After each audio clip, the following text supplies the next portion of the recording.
Call this meeting of the Camarillo Sanitary District Board of Directors to order and ask the clerk to call the roll, please. Director Kildee. Here. Director Little. Here. Director Morgan. Here. Secretary McDonald. Here. Chairman Craven. Here. Mr. Morgan, would you lead us in the flag salute, please? Please stand. Place your hand over your heart. Ready, begin.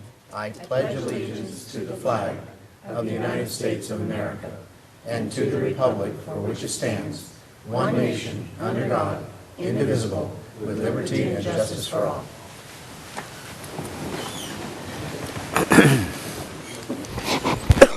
Are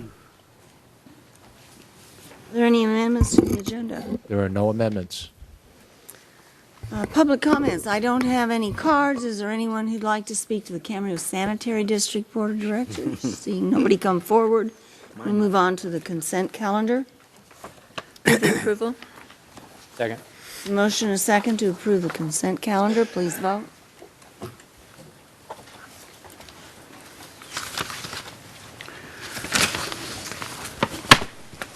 Motion carries unanimously. Comments from staff. I don't have any, and I don't think Tom has any. Okay. Comments from board members. We will adjourn to December 3rd at 7:30 p.m. here in the council chambers. I'd like to call the Camarillo Successor Agency meeting to order for November 19th, and let the record reflect that all the members are present. Are there any amendments to this agenda? There are no amendments. No amendments. Public comments? Any public comments for this one? Move down to item 3. It's the consent calendar. Move the approval of consent calendar. Second. Motion is second. Any further discussion? If you're none, please vote.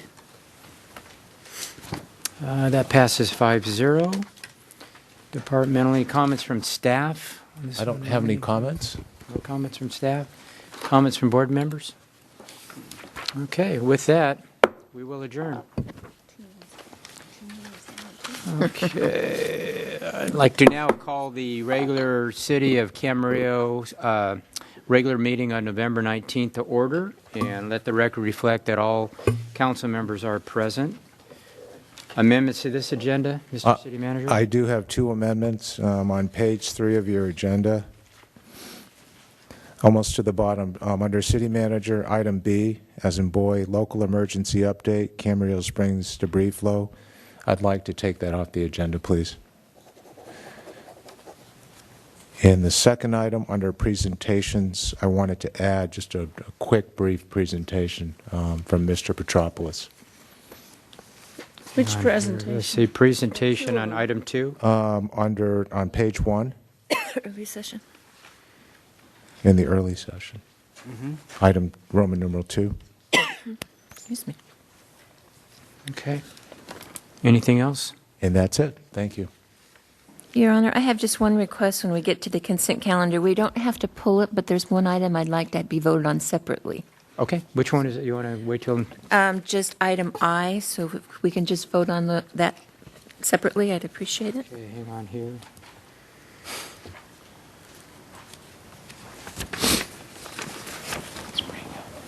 Item I. Okay.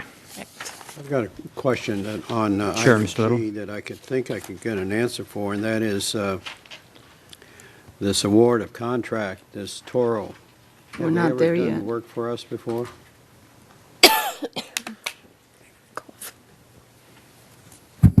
Your Honor, yes, Toro has done quite a bit of work for us, and they're a good company to work with. Okay, thank you. Okay. Anything else?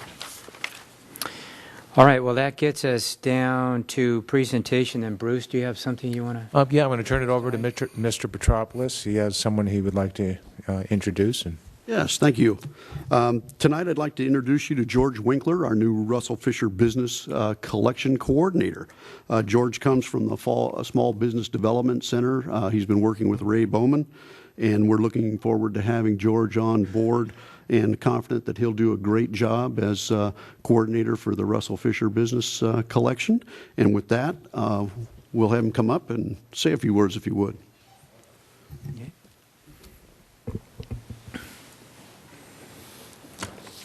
Good evening. And thank you for the You introduction. want to, George, put that microphone right up to you. Right in There your you go. mouth. Yeah, How's there you that? go. Got it. Thank you. Thank you. All right. So good evening, and thank you for the introduction.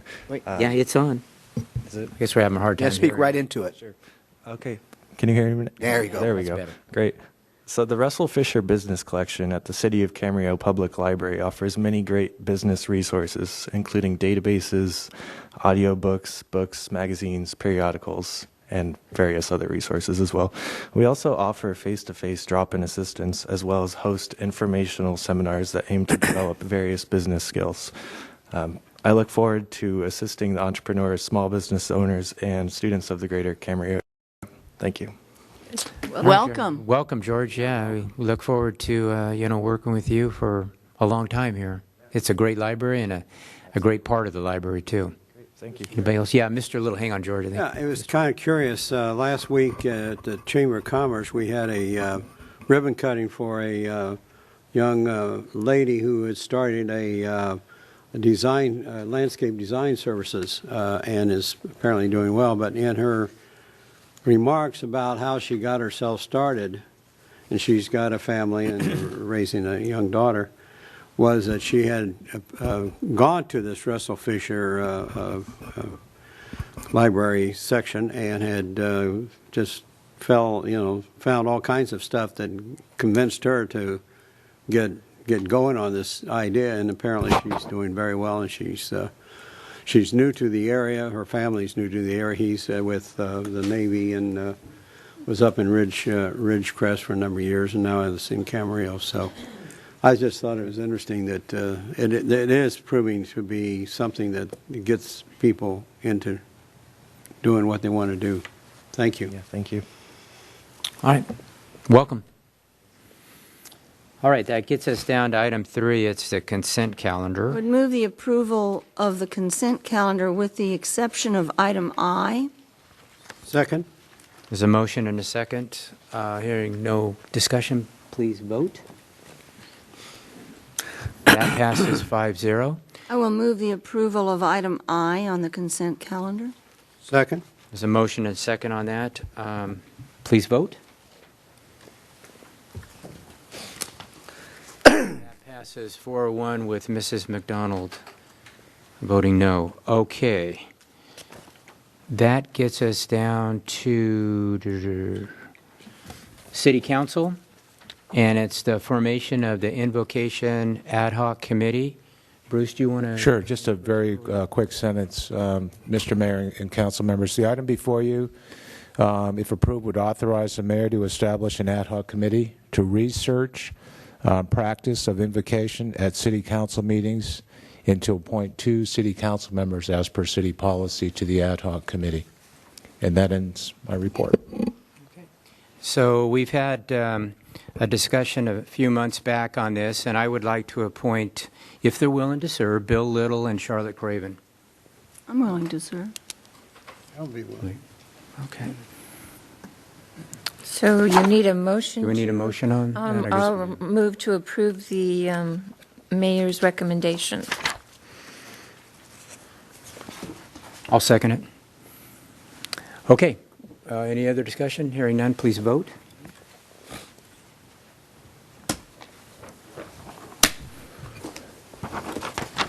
That passes unanimously. Okay, thank you very much. All right. Community Development, Professional Services Agreement, the Noise Element Update. Is that going to, okay, there you are. I think the microphone's on, so we're good. Thank you. Good evening, council members. So the city will be starting the process of updating the noise element of the city's general plan. Could you talk into that microphone like he had to? There you go. Okay. The current noise element was originally adopted by the City Council in 1974, and it was last updated in 1996. The noise element is one of the 7 mandatory elements of the general plan. The noise element is used to identify noise issues in the city and analyze current and projected noise levels. Noise contours will be prepared on the basis of noise monitoring or following generally accepted noise modeling techniques. Noise sources include, but are not limited to, freeways, arterial streets, railroad operations, airport operations, agricultural and industrial sites, and other ground stationary noise sources identified as contributing to the city's noise environment. Based on the noise data, a set of noise control policies will be developed that minimizes the exposure of community residents to excessive noises. To assist staff in accomplishing this goal, it is recommended that a consultant be retained to facilitate the preparation of the noise element. Requests for proposals were sent to 9 different firms, and the city received 2 proposals. After receiving the proposals, the consulting firm of Rincon Consultants is being recommended. This recommendation is based on the overall comprehensiveness of their proposal, past work experience, qualifications, schedule, and value. Rincon Consultants has prepared noise element updates for several municipalities and are familiar with the technical and policy issues related to preparing a noise element, as well as the types of noise issues likely to be of concern for the city. They are proposing to team up with Viniclausen Associates to assist with the noise measurement and modeling tasks. A joint study session with the Planning Commission and City Council will be scheduled in the upcoming weeks, in which we will provide the opportunity to gain input from the Council prior to preparation of the document. This will be followed by a workshop with the Citizens Advisory Committee on Land Use. Once a consultant has prepared the document, we will come back to the City Council and Planning Commission for another joint study session, in which we can review the document. And the schedule anticipates completion of the final noise element in May of next year. Sufficient funds for Rincon Consultants, proposal of $42,834 for the preparation of the noise element update are available in the General Fund Community Development Division account. So that's our presentation, and please feel free if you have any questions. Any questions of anybody? I've got a question. Mr. Little? Is there, I think you said in the report that the last noise element was in around 2000 or thereabouts? It was in 96. 96, oh, even further. Has there been any and requirements in the state laws that govern that as to what we can, that we need to worry about, or is different from where we are today? There really hasn't been any significant changes in the state guidelines.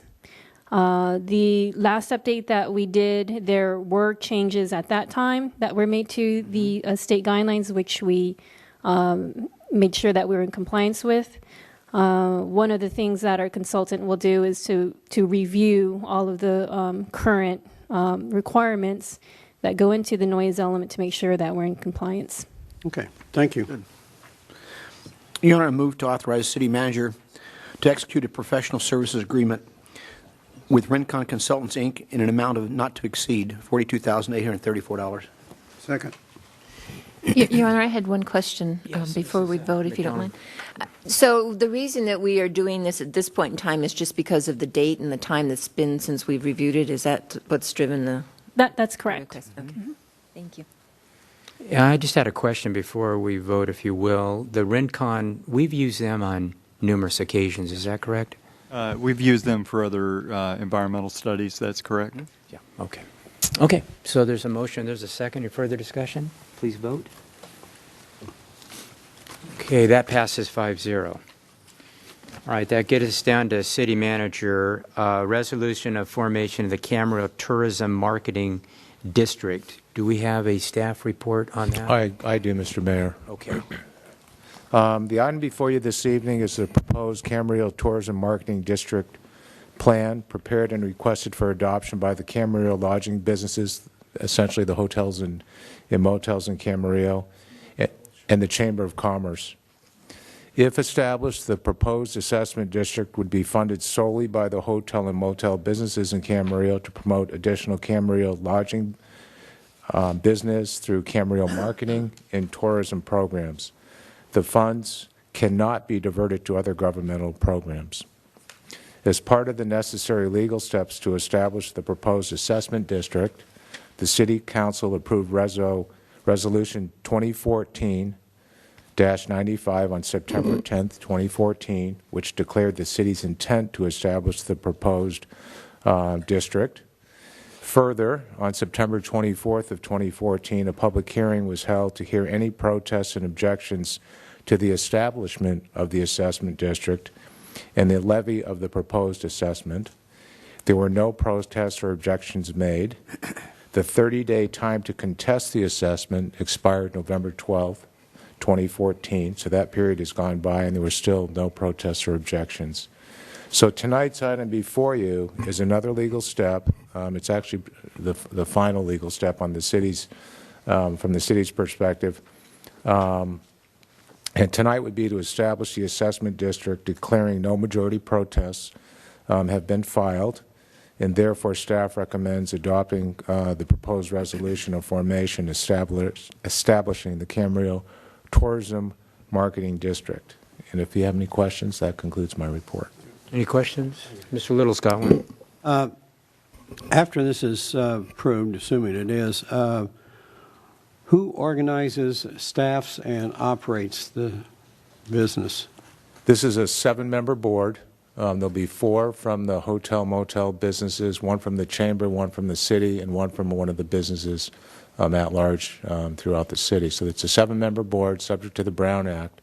There are bylaws and a management operating agreement that's part of the adoption of the district that's been reviewed by the attorneys and by the engineering report. So essentially, it'll be a 7-member board, and the executive that staffs the board will be funded by this district. I assume there will be some liaisons between that board and this council that developed as part of that process of organization. There is, at this point, not a full-time, but a 30-hour position that would be created that would staff, that would be the liaison between the board and the city. And the hotels and the businesses. Okay. That was my next question, is whether they had any paid staff. They will have a... They'll have a staff member. 30-hour At this point, it's programmed for about 30 hours. It may be less, it may be more, but at this point, it's about 30 hours. And other than interfacing with them, we have no other commitments from financial or staff-wise or anything? We'd have a seat on the board, and we'll coordinate with them. We will put time into this, and the council will get periodic reports, and also at any time provided input into the program. Okay. Yeah, Okay. especially when we first start out. Okay. Thank you. You're Any very other welcome. questions? I guess one way Go along ahead. that line, the appointment from the city, will that come from you or from? Thought about that, or will it I come haven't from thought here? about it. I wasn't anticipating your votes. I really haven't thought about it. I'm not I'm sure. assuming it's I would think it would be a position within the city that would somehow, equate to the city. Yeah, my gut on that is I would probably be the member until this is established. It's a very important program, and it's Camarillo only. It's funding from Camarillo, and it stays in Camarillo. So until we lay the foundation, I think I would probably sit in on it, yeah. Mike, did you have a question? One thing, because Gary's here, got him. Can we get a periodic, you might want to come up here, Gary. Sometime you'd like to know how we're doing in the hotels, how what the vacancy rates are and so on and so forth. Would this group every now and then come by and tell us how things are going? Absolutely. I think it's mandated that we actually have to give an annual report. I think we actually have to give an annual, but we would give it more often than that. If you want a quarterly, that's fine. Okay. We give it established. And this is going to give us somebody that's going to be able to coordinate all the efforts in the city together. Good. So, thank you. And if I can add to that, it's every dollar we watch and we're careful. So this is also subject to audits and everything you can think of. It's a very tightly run program that we'll be partnering with the chamber and with the hotel businesses. Okay. You want to move to adopt resolution? Can you hang on just a second? Just a second here. Brian, do we need to treat this as a public hearing? Yes, this has been noticed as a public hearing. Okay, So. hang on, Mike. Okay, I'm going to open the public hearing. I had 3 nonverbal cards. Would anybody like to come forward and make any verbal comments. All council members have had an opportunity to read these. Would anybody else like to come forward? Okay, with that, I will close the public hearing. And Mike, do you Your Honor, I want move to adopt resolution of formation establishing the Camarillo Tourism and Marketing District. Second. There's a motion and a second. Any further discussion? Hearing none, please vote. That passes unanimously. Thank you. Okay, item B, that gets us down to, Counselor, do you want to state what the closed sessions are going to be about tonight at this time? Yes, I can do that. We have a conference with legal counsel, anticipated litigation, initiation of litigation pursuant to paragraph 4 of subdivision D of Government Code section 54956.9. Number of cases is 1. We have another closed session. This one is conference with property negotiator. It's under the authority of Government Code section 54956.8. The property negotiators are all listed in the agenda under negotiation or price and terms of payment. And the last closed session is going to be public employee performance evaluations for both the city manager and city attorney. And Okay. my understanding is that may happen in the 6 to 7:30 session, but if there's not time, then it'll happen later this evening. Okay, very good. All right, that gets us down to new business. Mr. City Manager, anything tonight? I don't have any comments unless the department heads do. Okay. I have one question, though. When do you think that the operator for at the library for the coffee, do you know, Richard, when he is thinking potentially opening up? Yes, Your Honor. In fact, we spoke with him today. He's in the permit process with the county right now. I was told today that that could take up to 20 days, depending on their scheduling. But as soon as he gets his permits, he will get the doors open. Okay, great. Mr. City Attorney, anything tonight? No items. Okay. City Council. Let's start with Mr. Morgan. Are you prepared? No. I between two conferences after the election and being sick or in a dog for about 10 days, I'm glad it didn't hit me during the election because it was bad. I didn't want to spread it, so I didn't go to a whole lot of things except those two conferences. One was a leadership conference at USC that Mr. Frank Zerunian is always trying to get us to go to. I see why now, because we are more, I would call us more experienced city councilmen than what go there by a long shot. And for instance, one of the areas they were talking about was financial, is in the financial area. Well, one of the people that spoke that he brought through as a backup was a gentleman named Kim that was right here with us when we got our refi on our bonds, and we made, we did very well. Well, they had to explain some of those kind of things that the cities could do. Well, we're well beyond that, COPs and all kinds of things. So I think he wants us there, if we can get there, so we can give a little backup sometime to him with a lot of people that were not experienced. We did have one new city councilman from L.A., Los Angeles was there. Sharp guy. He represents the Chatsworth area, and he'd fit in real well. But between his experience and mine, it had helped a lot. GO bonds, some of them didn't know what that was. We don't do that anymore, and they said a lot of cities don't because you have to get it passed then, by the public. We have other mechanisms. They went through all those. But the one that I liked the most was the communications area with both decision making and the gentleman that led the decision making area that shows you different ways of going through decision making that makes a real positive effect. Anyway, I've asked Bruce if they want, I think it'd be valuable experience for our staff and others if they'll come up here and do that, not the whole thing, just something in those areas. And so Bruce has got the card, and they'd come up here and do those courses. I mean, they'd train them in that area. I think it's very, very good for everyone. So anyway, that was the main one. That's it. Mr. Little, anything? Yeah. I mentioned I attended the ribbon cutting over at the chamber, and those are always a lot of very interesting, the people you meet and what they're doing and how they're getting about it. I did attend the Monday, council member McDonald and I attended the investment committee. And but the one that I attended during the time we were off between meetings was on November 11th. I went out. I think we all received an invitation to the Reagan Library to attend the Veterans Day commemoration out there. I did go out there and met up with a number of people, and the speaker that the event was a retired Rear Admiral Russell Penniman, who was retired as other than he had had several tours in the Middle East as Navy commanders, and his last was he was deputy commander of the Pacific Fleet, and he gave a really good talk, and primarily and more so about what we are doing or failing to do with the returning veterans, particularly from the Iraq, Afghanistan era, and the failure of the federal government to medically take care of these people, and called upon all of us to consider.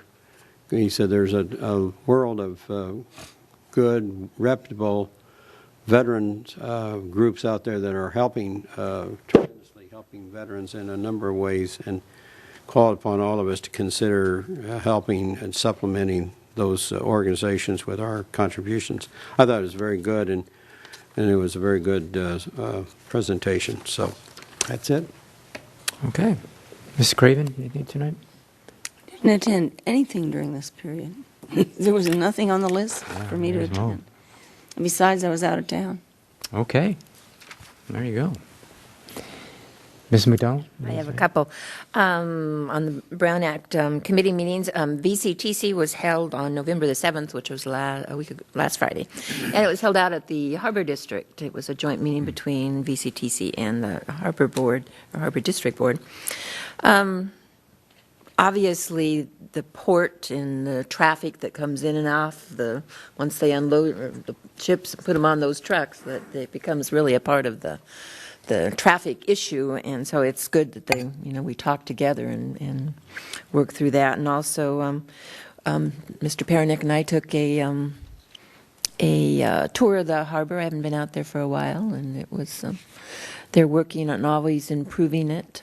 They call it a niche port. Is that what they call it? It's it can only get so big, and they can only handle certain things. But No containers. Yeah, but they're doing, the big guys, the big things, the big ships, learned why they couldn't because of the way they had to turn around. I don't know why you couldn't back one of those things up, but, Dan thought he could parallel park one, but... He's better at it than I am. But it was interesting, and it was... Just don't be on the dock. Just don't be on the dock, yeah. But they are working hard to continue to improve the harbor out there, or the whole port and the system, so that was good to see. The other one was the investment committee meeting on Monday, and all is well. Interest rates haven't gone up much, but they're all safe and sound and earning a little bit. And I guess my only other thing is to wish everyone a happy Thanksgiving. We have a lot to be thankful for. A little more rain would make us even more thankful. Yes. Mm-hmm. So that's what I'm hoping for on Thanksgiving. Your Honor, I forgot to report three things. I apologize. No, go ahead. We did have a conference at Coronado Island. Bruce and I attended. It was a water conference. Very, very good conference. And I think Bruce is following up on a bunch of potential ways of maybe gaining money, because we did get a lot of those things that we didn't know that were listed as follow-ups for potential more money for things like the desalter and things of that nature. Very valuable conference that we attended. I was sick on a dog and had to sit on the side and the back, but we still gained a lot of information. Secondly, I went to ribbon cutting over at Pizza Rev over the chamber, and that was a nice little fun thing to do. And they got some good-looking, individual pizzas there that are look cooked differently than I've seen other places. We had a chamber luncheon too that most of us went to. I think Bill, you Oh yeah, we do. we had a chamber luncheon that we went to. That again, we got some valuable information from the chamber, from the future our future finances and things of that nature. So I did attend some more, even though I wasn't feeling that well. But there we go, 3 more. All right. I attended a VRSD meeting on November 6th. Also, I did attend Saturday the 8th a veterans event over at the Ponderosa North with the Lions Club. I think, Mike, were you there as well? Did you stop by? I stopped by, yes. Yeah, yeah. And they did real well. They sold a lot of lion burgers, and it was really, really neat. It was a No, you had to really forgive- neat event. I was out of it. I can remember a lot of things I did because it was bad. Yeah. But that was a good event. That was a good event, kind of a local organization that put that together. Also, the 11th on Veterans Day, I attended a ribbon cutting. We talked about the library, and it was the new resource center for veterans at the library, and that was really neat. If you have an opportunity to go over there and see it. I never quite knew what they used that part of the library for, so that was kind of neat to go in there. But it was well attended, and I think it's really going to help returning veterans, hopefully with some resources about what potentially they could do as far as their jobs go. On Friday, along with Mr. Little, we met the new CEO of St. John's, Darren Lee, and he had some very informative information about the hospital and what potential we could see over there in a not too distant future. Of course, Bill and I were hoping to be a little quicker than that, but these things move slow. But they've got some really neat ideas, and they want to go forward with that. So he's got a highly energetic, and I think he's going to do a good job for us. I feel real good about that. And I think that's it for right now. Your Honor, if Mr. during the St. Mary's, if anybody wants to go look and see what their plans are, they'll show them to you, so you can get an idea of what they're wanting to do. And I know Smash Burger's going to be opening up. I think it's next week too. So that'll be. I think there's four. Is there 4 restaurants over there? And I think Smash Burger, and I think one more. Maybe that's about it. Is that Chipotle's open now, right? Currently, Right. Chipotle and pizza. Yes. Oh, okay. So there's 5 restaurants? Okay. Okay. All right. So When's Smash Burger? It- When's Smash Burger? That's next. Okay. Yeah. All right. Okay, so with that, we will recess. We'll be back at 7:30. Thank you. Okay.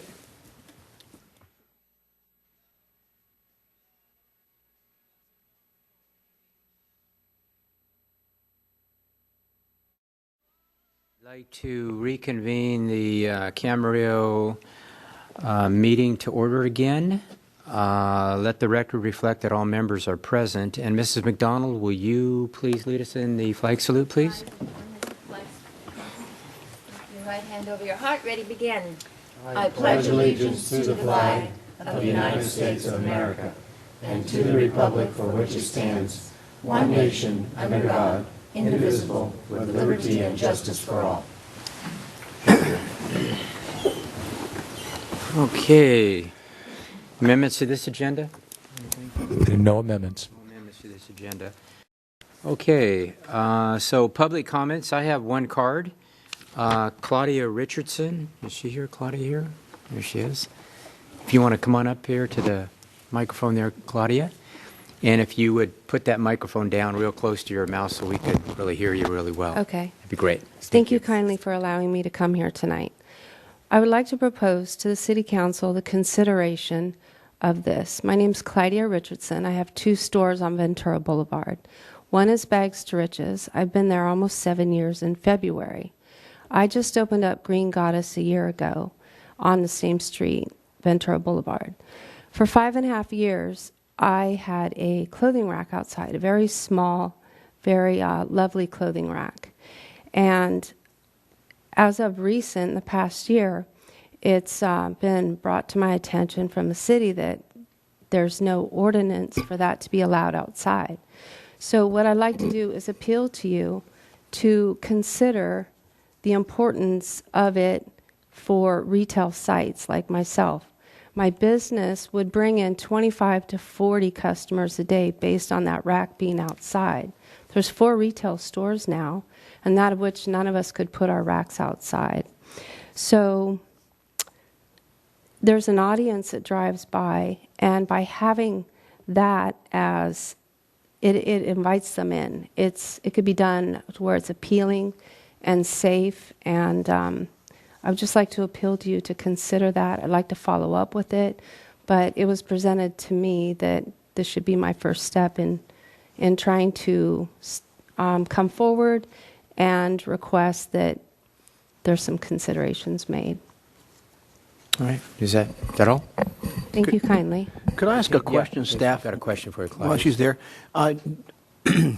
Friday, Saturday, Sunday, are they not, they're able to bring out, I don't know, it's just signage or products in the front, is it not? That, there's nothing in the ordinance that allows that. It's just signs? Well, currently, if you'll remember, in our discussions on window signage, we did add for the Old Town the ability for businesses to place A-frame signs close to the building, and that was something that Old Towns, in particular, could take advantage of. So rather than a clothing rack, for example, an A-frame sign based on the dimensions in the ordinance can be placed in front of the business. I've got to be reminded here, maybe Charlotte can help me out, but when we did that, when we had a bad economy before, we allowed things to be placed in front on Friday, Saturday, Sunday. I didn't think it was just a sign. I think it was product too, was it not? No, I don't ever remember products. They can get a special event permit for a Saturday or a Tuesday, a specific sidewalk sale. It was told to me today, and I have the paperwork with me, that a special permit costs $500 and it's good for one day. So I was cited a year ago, and I've complied to the letter that I received from the city that I would be penalized $10,000 if I continue to keep my rack outside.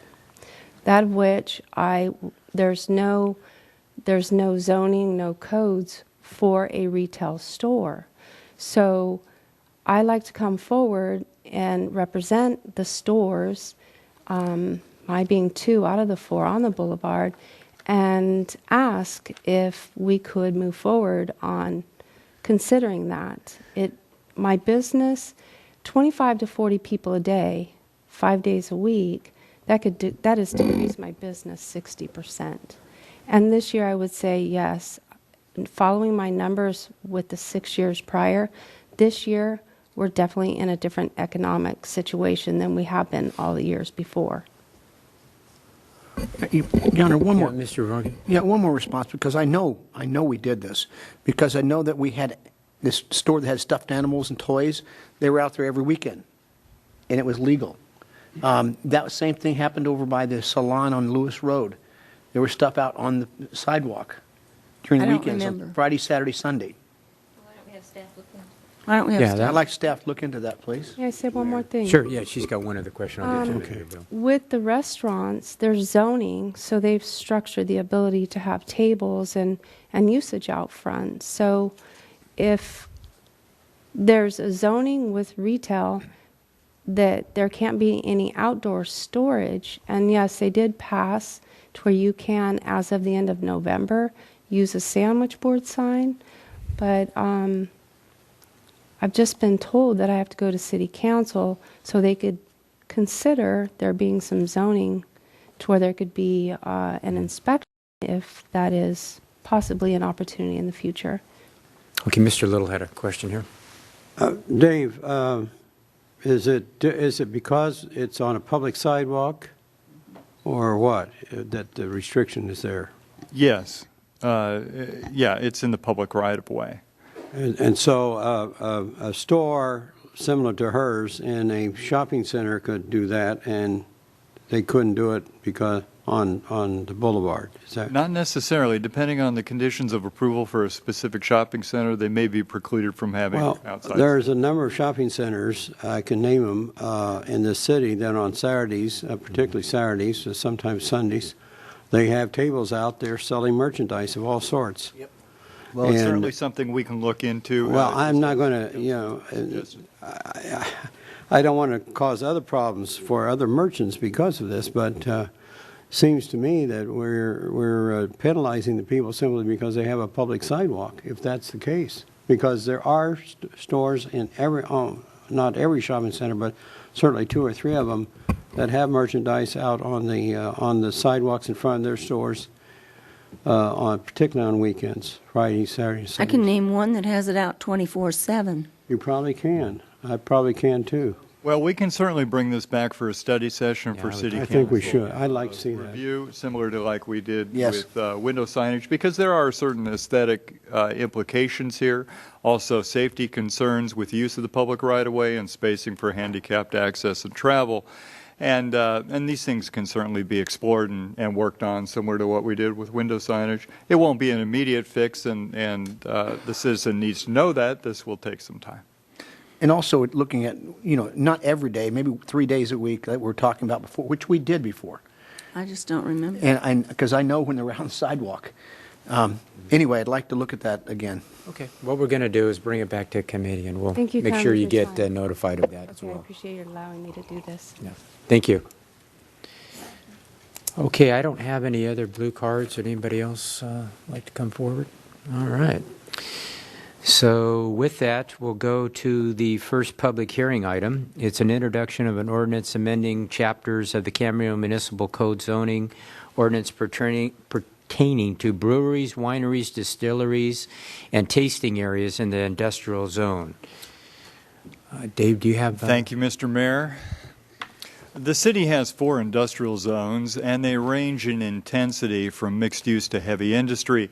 And the industrial zones are progressively categorized to avoid land use incompatibilities, avoid interaction with the general public, and avoid conflicts between truck and auto traffic. The least intensive zone that we have is the SC, or Service Commercial Zone. It is a mixed-use commercial and manufacturing zone, which allows for residential artist lofts, for example. It is our only industrial zone that allows for a living or residential situation. It's considered to be a transitional zone with limited retail and light industrial.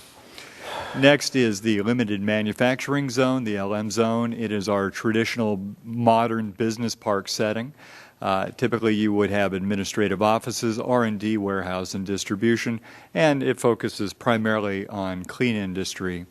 M1, our light manufacturing zone, is a moderate intensity zone in which you would expect some noise and vibration, can be located in close proximity to other commercial, professional, and residential uses, and it's more likely to have heavier loading and outdoor storage needs than the LM zone. Finally, our heaviest zone is the M2 zone, which is situated generally away from residential and commercial areas. And here you would expect to have the most noise and vibration. For example, we could allow drop forging with a CUP, which if you've ever been around a drop forging plant, it creates significant amount of vibration and some noise. In terms of alcohol production and tasting rooms, or what we're going to call tasting areas, there has been significant interest in alcohol beverage production over the last few years here in Camarillo. To date, we have 1 brewery, 4 wineries, and 1 distillery operating within the city, within our industrial zones. Most have tasting areas and sell their product retail for off-site consumption. Parking is a challenge, and I'll be talking about that a little bit. Why that is so. For example, if a business is popular, it will generate more parking than is generally required in an industrial zone. These businesses, these alcohol production businesses, they need high ceilings for vats and storage, warehouse space, retail customer table space, standard loading doors, customer parking, off-site retail alcohol sales, and most importantly, opportunities to expand in place for bottling and canning as the business grows and their market expands. Most Old Town or other retail locations lack the high ceilings, warehouse space needed, and expansion space desired for future growth. No single industrial zone has all the desired elements for today's boutique alcohol manufacturers as the zoning is currently stated today, and that's why I'm here this evening to introduce amendments to our industrial zoning codes. For example, in the SZ zone, it allows for drinking establishments and bars with a CUP but lacks beverage production. It also lacks bottling and canning operations as a permitted use and lacks retail alcohol sales for consumption off-site. In the LM zone, it allows for beverage production except for fermenting and distilling. So you can make Coke, but you can't make beer. It lacks bottling and canning operations as a permitted use. In the M1 zone, it allows for bottling plants, but lacks retail alcohol sales for consumption off-site. And in the M2 zone, it allows for bottling plants, but lacks retail alcohol sales for consumption off-site. Here is a depiction of our industrial zones in the city. In the brown, in the center of the city here is the SC zone. It is centered around the Dawson Drive area. The light blue is the LM zone, where we have most of our business park area. In the darker blue is the M1 zone in these areas here. And in the pink is the M2 zone. Very limited opportunities here. In terms of what we're looking at, the advent of breweries and wineries with tasting areas in Camarillo is relatively new, and the current code is not well constructed to handle these uses in all industrial zones. The code is rather disjointed on the subject of alcohol use between restaurants and bars, for example, and the code does not define a tasting area and cannot distinguish between a tasting area and a bar.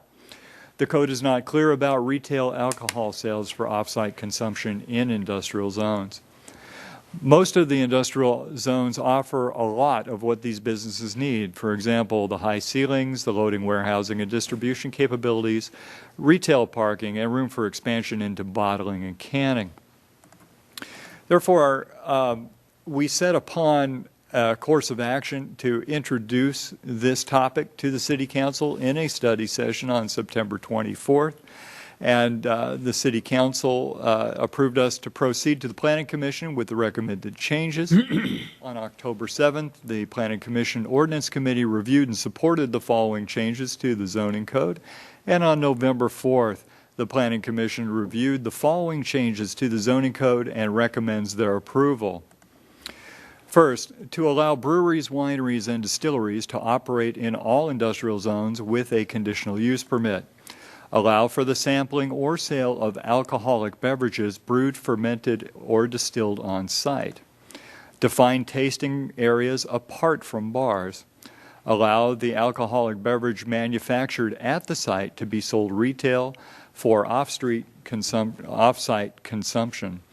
And prohibit bars or other drinking establishments in all industrial zones, and allow for bottling and canning operations in all industrial zones. Allow for restaurants with or without alcohol in the SC, LM, and M1 zones with a conditional use permit. The action we're asking for this evening is to introduce the ordinance amending the zoning code for these uses. And that concludes staff's report. Okay, any questions at this point? No questions? Question? Can you talk a little bit about how you made the distinction in here, and I know you did somewhere, between a bar and a tasting room? Yes, the distinction was made between bars and tasting rooms to be able to preserve the manufacturing nature of the industrial use. And that is, in a tasting room, the product being tasted is the product being manufactured on the site. In a bar, any alcoholic beverage from whatever source could be served. Okay. Mm-hmm. So the difference really is on what you're serving. Yeah, the difference is what you're serving. So you could have that same setting that you might find in a bar. It's just that you could only serve your own product. Your own product. Okay, I got a couple questions. Mr. Little had I got a couple of questions. Number one, it says that you cannot have more than 30% of the area for a tasting room.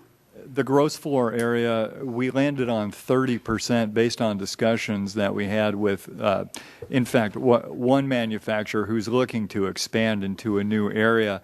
We looked at 30% because what happens when you create a tasting area is you increase the parking load significantly because the tasting area is parked at a heavier car ratio, and it's actually being calculated at the same rate as restaurant seating. And so what happens is that when you get much larger in terms of tasting areas, number one, you cut down on the manufacturing capacity of the building that you're in, and also you are really expanding the parking load on the site, and most sites can't handle much more than that. You made a comment early in your first comments on this was that you consulted with someone? Yes. So that was my second question. Did you have consultations with the people that are in the business on this ordinance before got to here? Mm-hmm. So they're okay with the 30%? Just seemed to me it was whether it would be large enough to be a viable tasting room. We actually started with 10% and got some pushback on that, and decided that we could reasonably go to 30%. Okay. It's all negotiated through a CUP and the site constraints with parking. Actually, in reality, what is going to determine how much of a tasting area you can have is how much parking you can park on site. Exactly. Yeah. Okay, that's fine. Thank you. Any other questions? All right, this is an advertised public hearing, so I'm going to open the public hearing. I do not have any blue cards. Anybody like to address us on these item? Okay, with that, I will close the public hearing, and I will request a reading of the title.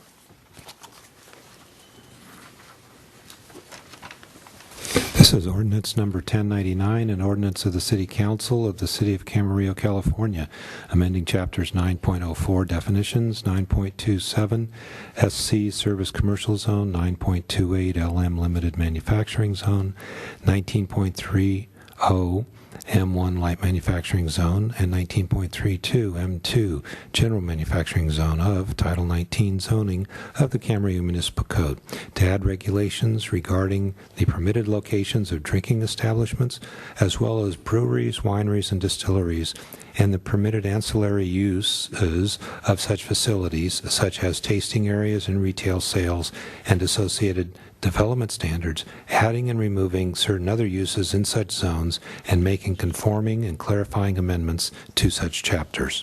I move to waive further reading of the ordinance and to introduce an ordinance amending various sections of Title 19 of the Camarillo Municipal Code involving zoning. Second. There's a motion, a second. Any further discussion? Please vote. There you go. That passes unanimously. All right, that gets us down to item B. It's an introduction of ordinance amending Camarillo Municipal Code ordinance tables 19-44-030, 19.44125, Chapter 19.44, off-street parking, pertaining to parking requirements for new residential multifamily ownership projects. Mr. Norman, is this yours as well? Yes, it is. Thank you, Mr. Mayor. This evening, we're going to be introducing new parking requirements. Sorry, I just got my glasses on and saw the You picture. were going to see this first slide, everybody. I think it's disruptive. I didn't see that. That is an actual picture. It's not Photoshop. Looks like my car. And it's not my car. Say something, Tom. In terms of when we look at code requirements for new condominiums and townhouse projects, we need to ask what the code currently requires. And for new condominium, townhome, and common interest home ownership projects, if the unit has a parking apron in front of the garage, and that's this shaded section down here, this would be the front of your garage. This is a 20-foot, generally a 20-foot long apron in front. It spans the width of the garage. If the unit has a parking apron in front of that garage, then currently we require one open guest space for every 5 units of housing. Okay? Or if the unit does not have this parking apron in front of it, then the development requires 2 open guest spaces for every 5 units of housing. So what's the problem? Well, we hear things like, I can't find a place to park in my HOA.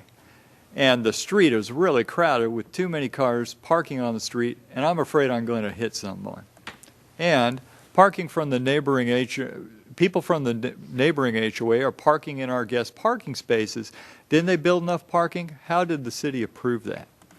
So number one, the parking code is not requiring enough parking in attached home ownership residential developments, that's condos and townhomes, to prevent spillover onto the streets and into other adjoining neighborhoods. And number two, the problem is generally not present in apartment developments due to the unrestricted nature of most apartment development parking.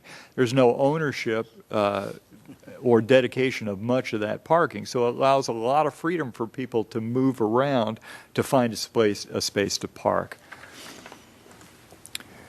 Now, Tom has had to take care of issues related to parking spillover because projects didn't have aprons, for example. So this is Wickford, a village at the park.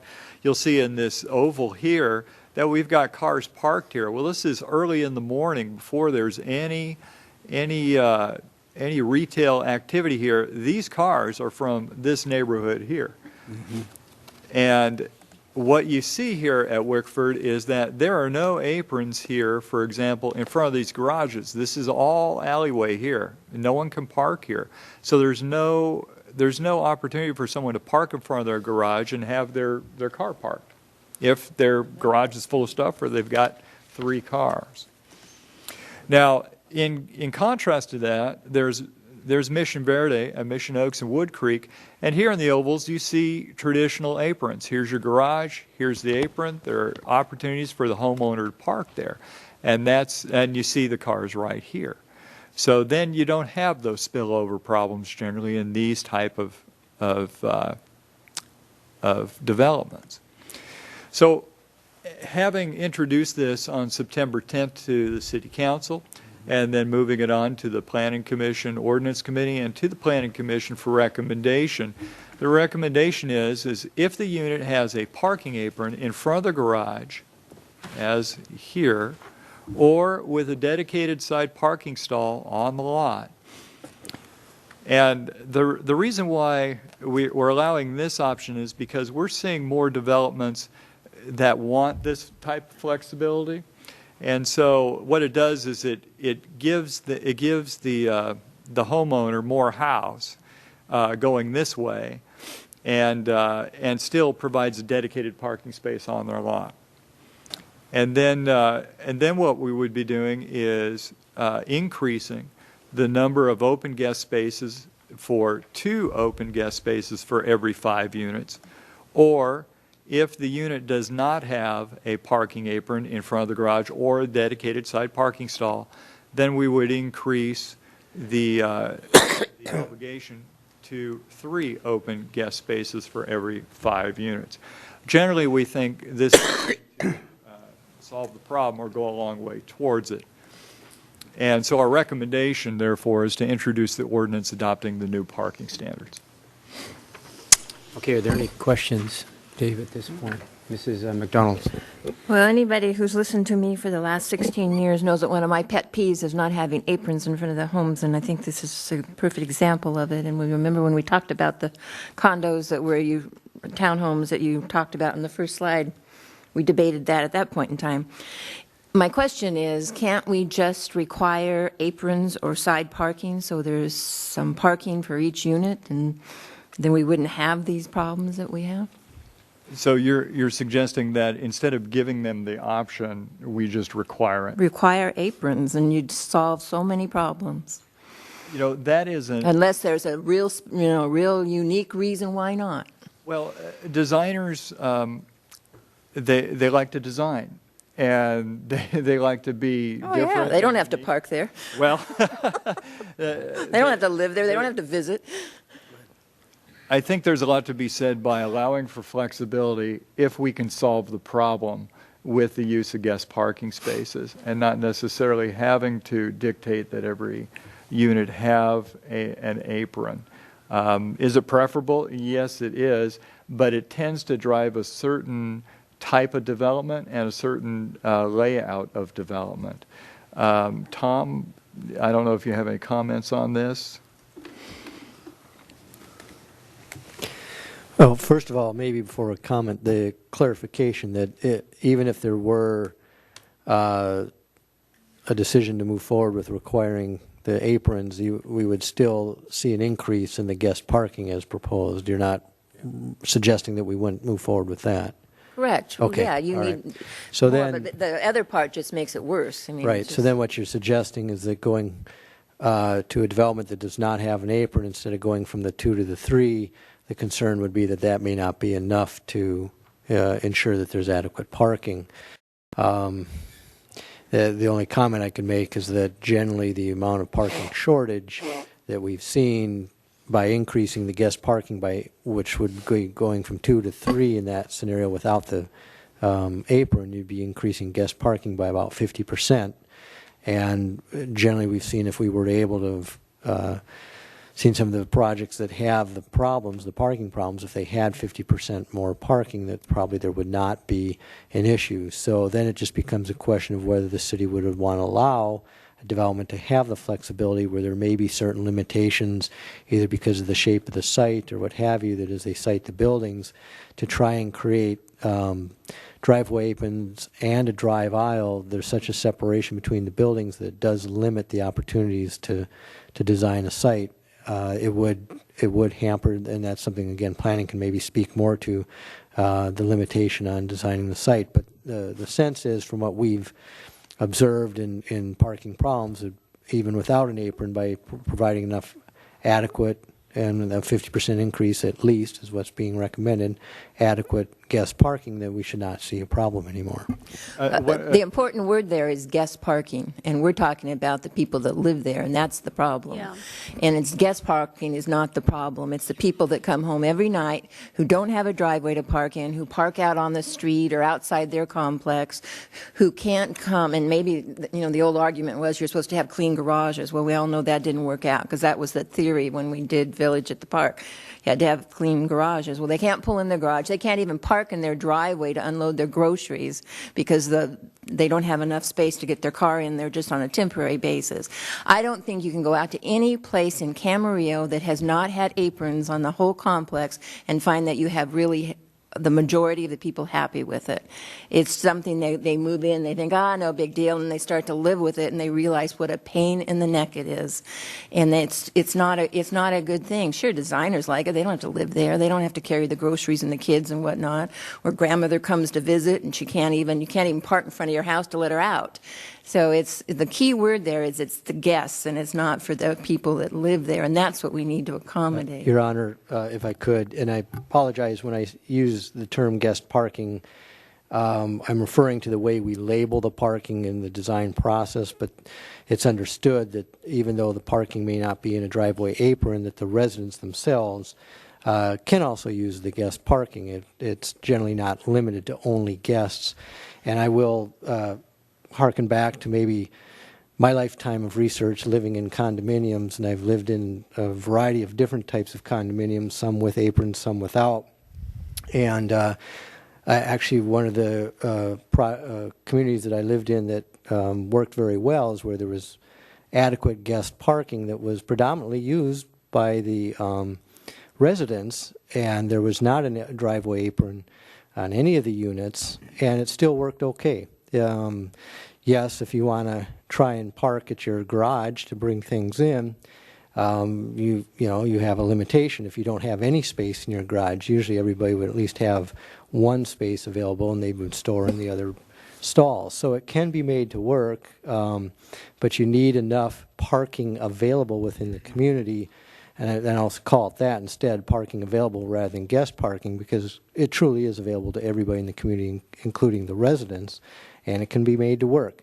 However, that's all I will do is, what I'm trying to do is just make sure the facts are fully understood, that it can be made to work without driving aprons or parking aprons. However, council certainly can give direction on what you want to see as a design feature, and if you choose to direct us to only include driveway aprons, then that can be included as a provision in the ordinance. The problem you also have is when you get into the HOAs and then they start to restrict it, and you have to have a permit for your guest, and you have to have a permit for the tenant or the resident that wants to park there, and you only have a limited amount.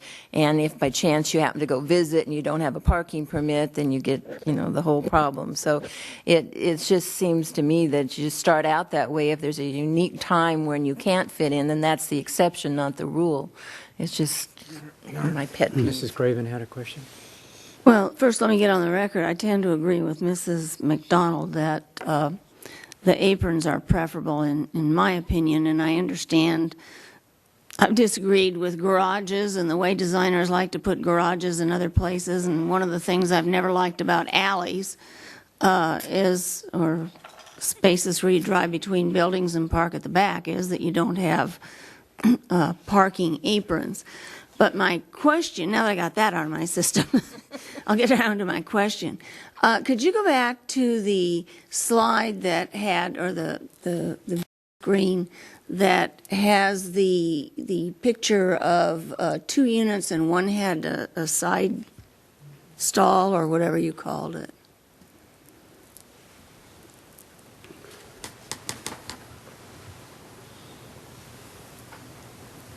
Oops. Not quite that bad. But I bet somebody tries that now. Yeah. So, I think that was the one. There you go. So, the one on the left is where you were demonstrating 2 aprons. Is that correct? It's a single apron, but it's 20 feet wide. The one on the right is 10 feet wide. 1 car versus 2. Okay, so the person on the right, well, both of them then just have space for 1 car parking outside? No, the one on the left has space for 2, the one on the right has space for 1. Okay. And so where do they park their other car? Hopefully in the garage. I guess the real question is how often do people park both of their cars on an apron, especially if they're parking a car in the garage because someone has to get out in the morning or something like that. So we thought, okay, given that general practice, if we have a dedicated side parking spot, it provides the developer more flexibility in how to group the houses and to make the parking situation work out. Okay. See, there's a good example where you could take a development and maybe you couldn't always have the 2, but maybe some units could have the 1. You could make it work. And so, yeah, that's some flexibility, but at least every unit's got one adjacent parking spot. Mr. That would be Little, my did you have a question? Yeah, I don't have much current experience of living in a multiple family settings, but the ones I've seen which have the garage with the parking apron, and there are a couple around town, and I've been into, they don't give you much flexibility on design or layout of the lot or the whole. In fact, the whole project has to kind of be geared to that concept of having the apron in front of a garage because, and I think we need to, I'm all for adding to the number of units that we require to be parked, but I don't think we ought to determine here what style the development should take to accomplish that. You do bring up a good point in terms of design flexibility. For example, with garage aprons, dedicated garage aprons, you couldn't have a clustered development, for example, for home ownership. So, for example, you couldn't have a motor courtyard in the middle with A, B, C, D surrounding it. Could just leave enough room to put a car outside the garage. Go out to a village at the park, they've got them. You just have to leave enough room that behind each of your garages you could get your car and you still have room to turn. There's almost enough room in those clusters right now to do that. Village at the I only know that because I know people that live there and they've tried that. Mr. Morgan, did you have a question? Village at the Parks, when they showed us in the beginning, they showed everybody parked on the outside because they were full. I was able to walk around, see some areas that I think fits this, what you're proposing. There's in Camp Springs where they'll have like 4 or 5 units and then they'll have 4 or 5 parking spots on the side in addition to what they're parking. And by giving the flexibility to have more parking spaces, but have them, not all of them look the same because it does limit the architect and everything else of the whole place. But it really worked out in Camp Springs. Because you'd have 4 or 5 parking spots together, and I was able to park and go to where I was going. I think they all have aprons out there. I No, can't they think don't. of. have parking spaces, like 4 or 5, in each different little unit. We're talking about up on the hill, not out there somewhere else, in this one bedroom. I'm talking about the multiple housing. And I've been there. Trying to picture one out there that doesn't have aprons. Any other questions? Okay, this is an advertised public hearing. I've got 2 cards on this one. First, I'll call Mike Mishler. Mike's here tonight. There you go, Mike. Hi, good evening. Mike Mishler from here in Camarillo. I just wanted to second what your staff was saying about needing more parking spaces in these multi-unit complexes, type complexes.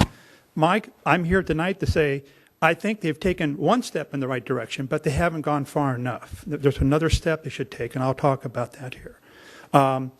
And that is, the current system can be gamed by developers. If you put in, you're always talking about units. If you build a complex that all had 3 bedrooms per unit, you would end up with, you would still have a parking, and meet the city specs, you would still have a problem. And for example, if you put in a new development and people buy it as an investment and they bring in students, they rent them out to, now you're going to have 3 students living in a 3-bedroom unit complex.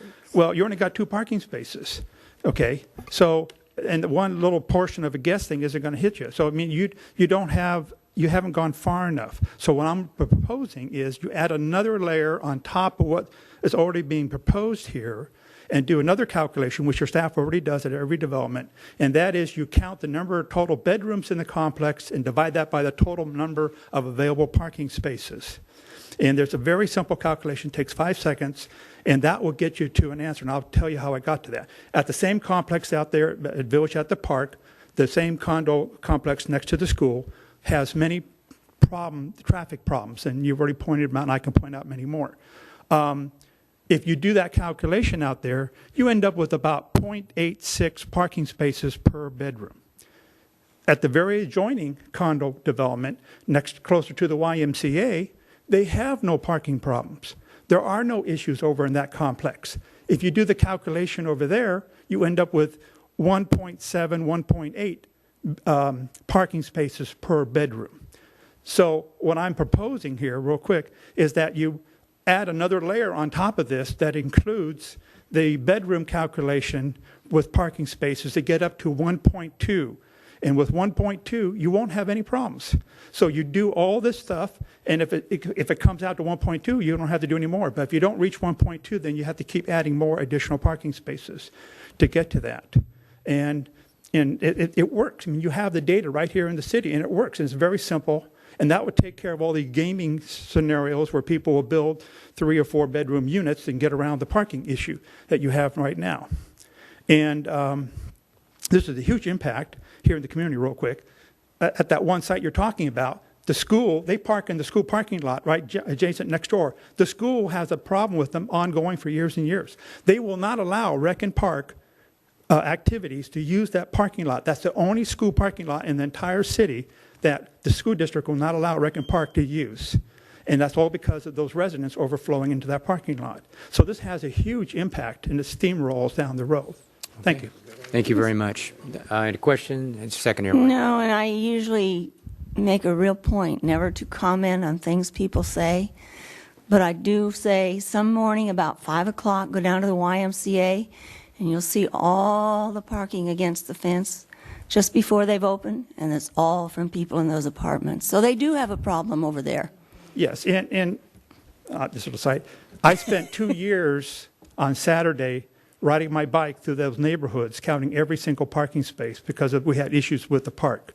So I have data going for 2 years, counting every single parking space within the park and all the adjoining streets on Saturday. And I used to spend 30 miles. I'm talking Monday through Friday, Saturday, Sunday. No. I'm just saying I have data that I've actually supplied to developers and architects in Los Angeles to design parks and how many parking spaces they have based on. So I know what I'm saying is I have 2 years of data out there. I know exactly what works and doesn't work. So that's why. And I passed those on to your staff yesterday. Thank you. Okay.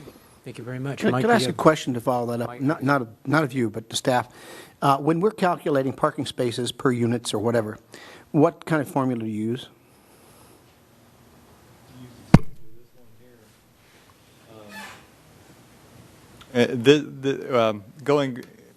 Let's just stay with this slide. This is what's required by code currently, that you have, if the unit has a garage apron in front of the garage, then we need one open space for every 5 units of housing. If it doesn't have an apron, then we require 2 open spaces for every 5 units of housing. So what we're proposing is, if you have an apron, we're increasing the number of spaces per 5 units by 1 in each case. But it's not based on the number of bedrooms or the size of the unit, it's just per unit. It's per unit. That's the way our code's been written for many, many years. And I think he brought up a really good point, I'm sorry, Your Honor, that, we are going to be faced with more students renting apartments, and not that a family can't have multiple cars, but it really is something that we have to keep in mind as we go forward with all of this. How difficult would it be to increase that to 4? Not difficult at all. Because if you're looking for one parking space that they have, and then almost 1 for visitors or for their other car, it might be better. It might fit better. You can certainly increase the number of open spaces per 5 units or whatever ratio you want to use. I have to tell you that other communities have much different ratios than ours, and require much more parking than we do. And so then, what you end up with is you end up with housing developments with more parking, less residential density on the site. And so you're basically sacrificing building size and yard size for more parking. That will be the effect. Mr. Little, I think you had a... Yeah, I was intrigued by Mr. Mitchler's formula for using bedrooms as opposed to units. Do you have any comments on that? We think that is, it's certainly a legitimate formula. However, it does assume to some extent that every bedroom has a driver, which is not necessarily the case. And in some, as the bedrooms increase, I think Mr. Mishler has made a very good point, and that is, if you're only talking about 1 and 2 bedroom units, our parking will work just fine. If we're looking at 4 and 5 bedroom units, then he's got a point. And those ratios should increase. Your Honor, perhaps I could just add to that. I agree with both comments that have been Mr. Mishler and Mr. Norman that there's some merit to looking at rooms. Mr. Mishler did give staff the benefit yesterday of giving us a heads up that this was an item that would come up tonight, and so we've had a chance to explore the idea a little further. The problem is it would be a major overhaul or departure from the current formula, and obviously we're not prepared tonight to recommend what that change would be. Instead, going back and looking at the type of development in the city that has occurred, areas where we see 1, 2, and a mix of 1, 2, and 3 bedrooms, this type of arrangement that we're proposing would work fine, and as Mr. Norman has stated. But when you start getting into maybe predominantly 4-bedroom or a mix of 3 and 4 bedroom units, there may be a need for additional parking. So what could be suggested is something to consider to bring back later as a second phase of this effort to consider would be to look at the higher room count types of projects. We don't have any proposed. Part of the reason this is before you tonight is we have a number of general plan referrals and projects that are going through the planning process that we are trying to get this some kind of provision in place so that we have a new parking standard to apply to those projects that we're currently reviewing. And we do have statutory limitations on how long that planning process can take. So we are hoping to achieve something tonight that gives us direction that we can apply to projects we're currently looking at, because none of those projects include the 3 and 4 bedroom mix that would potentially present a problem. We could go forward with the recommendation before you tonight If you want to, restrict it to having only driveway aprons, that's fine too. But then we can go through a little more of a review process before, if there ever is a future project that's presented to the city that would have 4-bedroom types of units, and then we could bring back this for your consideration with something that might take a higher room count into consideration before we would ever have a project that we would actually have to apply that to. Okay. Mr. Little, do you have another question? Just a follow-up, and that is you say you break it at 1 and 2 and 4 and above. What about the 3-bedroom? Is it including that as a... Yeah, I don't think we're prepared to be able to get spot on with a formula, but what I was saying is if we see 1, 2, and 3-bedroom mixes, which is what the types of projects that are currently being processed through the city right now, this proposal that you have before you tonight should work fine. If we see a project, and I'll use Wickford as an example, that's predominantly 3 and 4-bedroom, no 1 and 2-bedroom, 3 and 4-bedroom only, that would present a different type of project that I think would require further review and looking at the room count and possibly needing to add additional parking on top of what's being recommended. Fortunately, we don't have any projects like that going through the planning process, so we would have time to evaluate that, come up with a type of formula that we could apply for those higher room count projects and address that at a later time before we ever have a future development proposal of that type. Okay.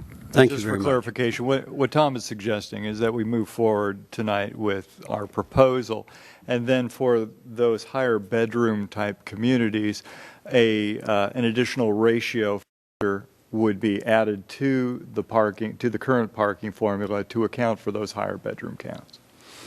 Okay. Any other questions, Mrs.? No. Do you have questions, Mr. another Morgan? card on this? Now, again, we're looking at 600 new students a year plus, next 3 years for sure, and maybe more later. Being an old college person that was with buddies and roommates and so on, and you see them all the time everywhere in this community right now, they're carrying a lot of cars with them. And when you get up to three bedrooms, pardon me? 2 per bedroom sometimes. I know, but if you get up to 3 bedrooms, you're talking about 3 cars at least. And seeing that number 3, I'd really like that to be increased. If we're going to go now and then wait, see that increase to 4. Because, again, you're looking at some potentials of college students and others that will take up those spaces. Okay, I have one more comment card. Dennis Hargrave. Dennis here. Good evening, Mr. Mayor, members of the City Council. Dennis Hardgrave. Couple of things I might add to this discussion that didn't bring up at the earlier study session, but just while this slide is up, this is a good example of design flexibility because I think that's one of the things you will want to keep. I'll be glad in a couple of minutes to address the specifics of Wickford, having lived with that situation many years. But first of all, there could be, under this scenario, there's another logical third alternative sketch that could be up there, which would be a hybrid of those two that you see. If you just pulled that apart and in between there was one that had one apron that was 3 to 5 feet long and then one that was 20 feet long. In other words, they're offset garages. We've seen that in other jurisdictions. It's a very common, it's used in Irvine quite a bit. So places where people are getting used to higher densities and still trying to give people a little bit of yard and give what a couple of you referred to as architectural relief to a project. You know, monotony of any kind is just that. It's monotonous to look at. It's like if every single unit just looks the same, either all aprons and we're celebrating the car and the garage when we design people's homes and there's no other sense of character to it, particularly if we don't want alley loads. You know, if we have alley loads and we do that on the back, and then we get a great street scene like we got at Camden on Village Commons. And that's just, everybody comments about how much they love that street because they don't see the driveways and they don't see the cars. So that hybrid I would like to see in there. Basically, it would, you know, I wouldn't want to lose the flexibility if we walk in with a project and say, we've got something that's got one forward, one back, and we've met your criteria of one side apron. You know, I mean, I just would not have that regulated out because we think it would be a more creative alternative in some cases. That's one. And I'll go quickly. And number 2 relates more to the ideas of how HOAs manage their parking. You've hit it right on the head, Councilmember McDonald, that we have HOAs who make it impossible, first of all, for anybody to park in there. That's been Wickford's biggest problem. What that aerial photo also shows you is that there is nobody using the parking spaces inside the project overnight, because it takes an act of Congress to get the right to park there. You have to, apply for a pass and get it, and if the HOA managers aren't on site, how do you get a pass when you get a visitor coming? So we need to regulate that better in our conditions for projects, because we had no idea that an HOA bylaws would get adopted, that to get a quorum to change HOA bylaws now is almost impossible. So we need to address that and deal with that. One positive Wickford did, if I can just add one last thing, is that in reaction to the some of the limitations on financing and refinancing of condominium or common interest projects, they had to limit the ability for people to rent or sublease, lease a unit out to somebody that was not in the same family. In other words, you can't have cohabitating unrelated people under there's certain narrow legal restrictions under which it can be done, but the HOAs, in theory, you can't come in and say, I'm going to rent this to 4 students that aren't related, and people are not supposed to have tenants of different types. So that's one of the things they've tried to do to stop that. I don't know what the legality of it is, but it's something that HOAs are doing. We've seen it from associations. I can provide that information. And then lastly, I'd be more than happy to participate with any planning process or input process and review to say where we've seen the problems, where we've seen it work, sometimes other cities better than here, and recognize that your rent, like Mr. Mishler said, basically you're dealing with bedroom counts when you deal with rental projects. So that's maybe another reason why you don't see the problem in the rental projects, because they are based on 1.5 stalls and 2 stalls. A 3-bedroom has 2.5 stalls in a rental project. So be glad to help with that any way I can. I think there might be a question. Did somebody have a question here for Dennis? So Dennis, you're actually recommended the 3x5 with a 20-foot long?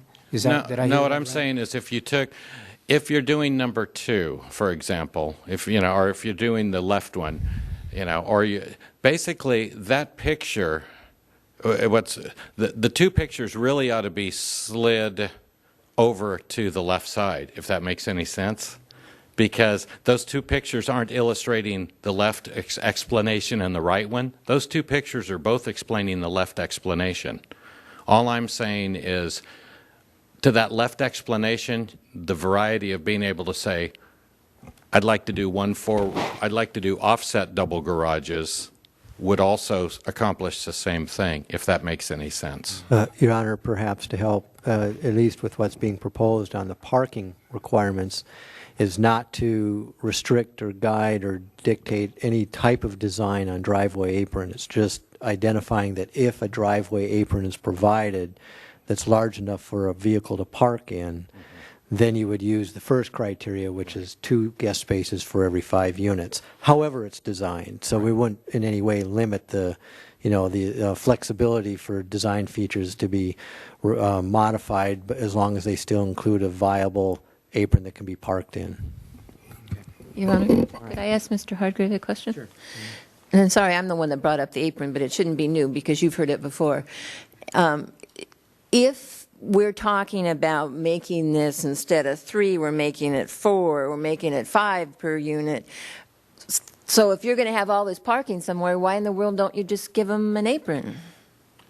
At that count, you probably, at 5, you would. You would. Basically, something to keep in mind, and it came up related to density. We've tested it on a rectangular site, all other things being equal.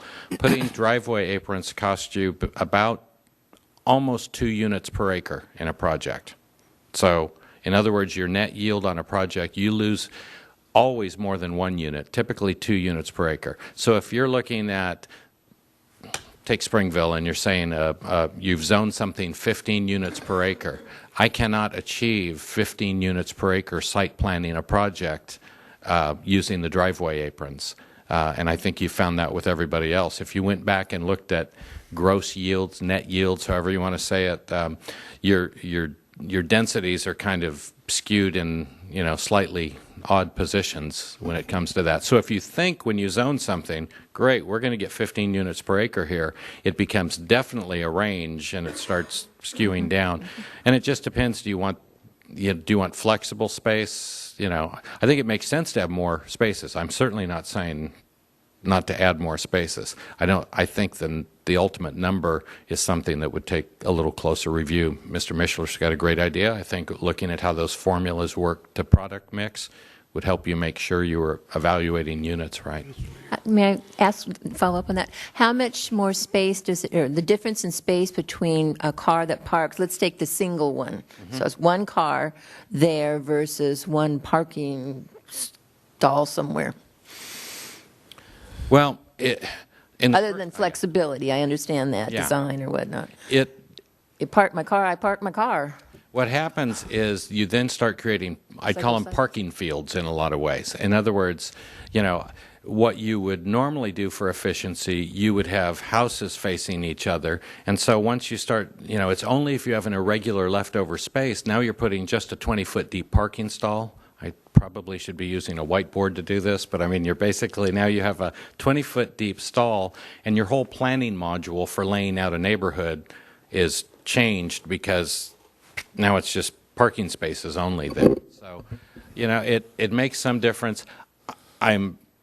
Without seeing the specifics, that side yard version there, that works on maybe a duplex, and it may, and then we're back to something that not many of us care for too much, was the old Pardee duplex with a carport and a driveway apron and all concrete and no greenscape coming up to a house. So it's problematic too. I mean, it took 20 years for the landscape to grow up behind those things so that they didn't just look like, aprons for the whole area. Mr. Little had a question. Mr. Mayor, it's been an interesting discussion. I'm not sure that we can resolve the issues tonight. There seems to be a number of alternatives that I'm uncomfortable with voting on one without some idea of whether. Now, let me ask this question. You said you needed to have this approved pretty short because you want to try to apply it to the upcoming projects? Your Honor, we have a number of projects going through the planning review process right now. We certainly don't want to apply our current parking standard, which is even less than what's being proposed here, because we know that won't provide enough parking spaces. So either we have to suspend the process of processing those projects.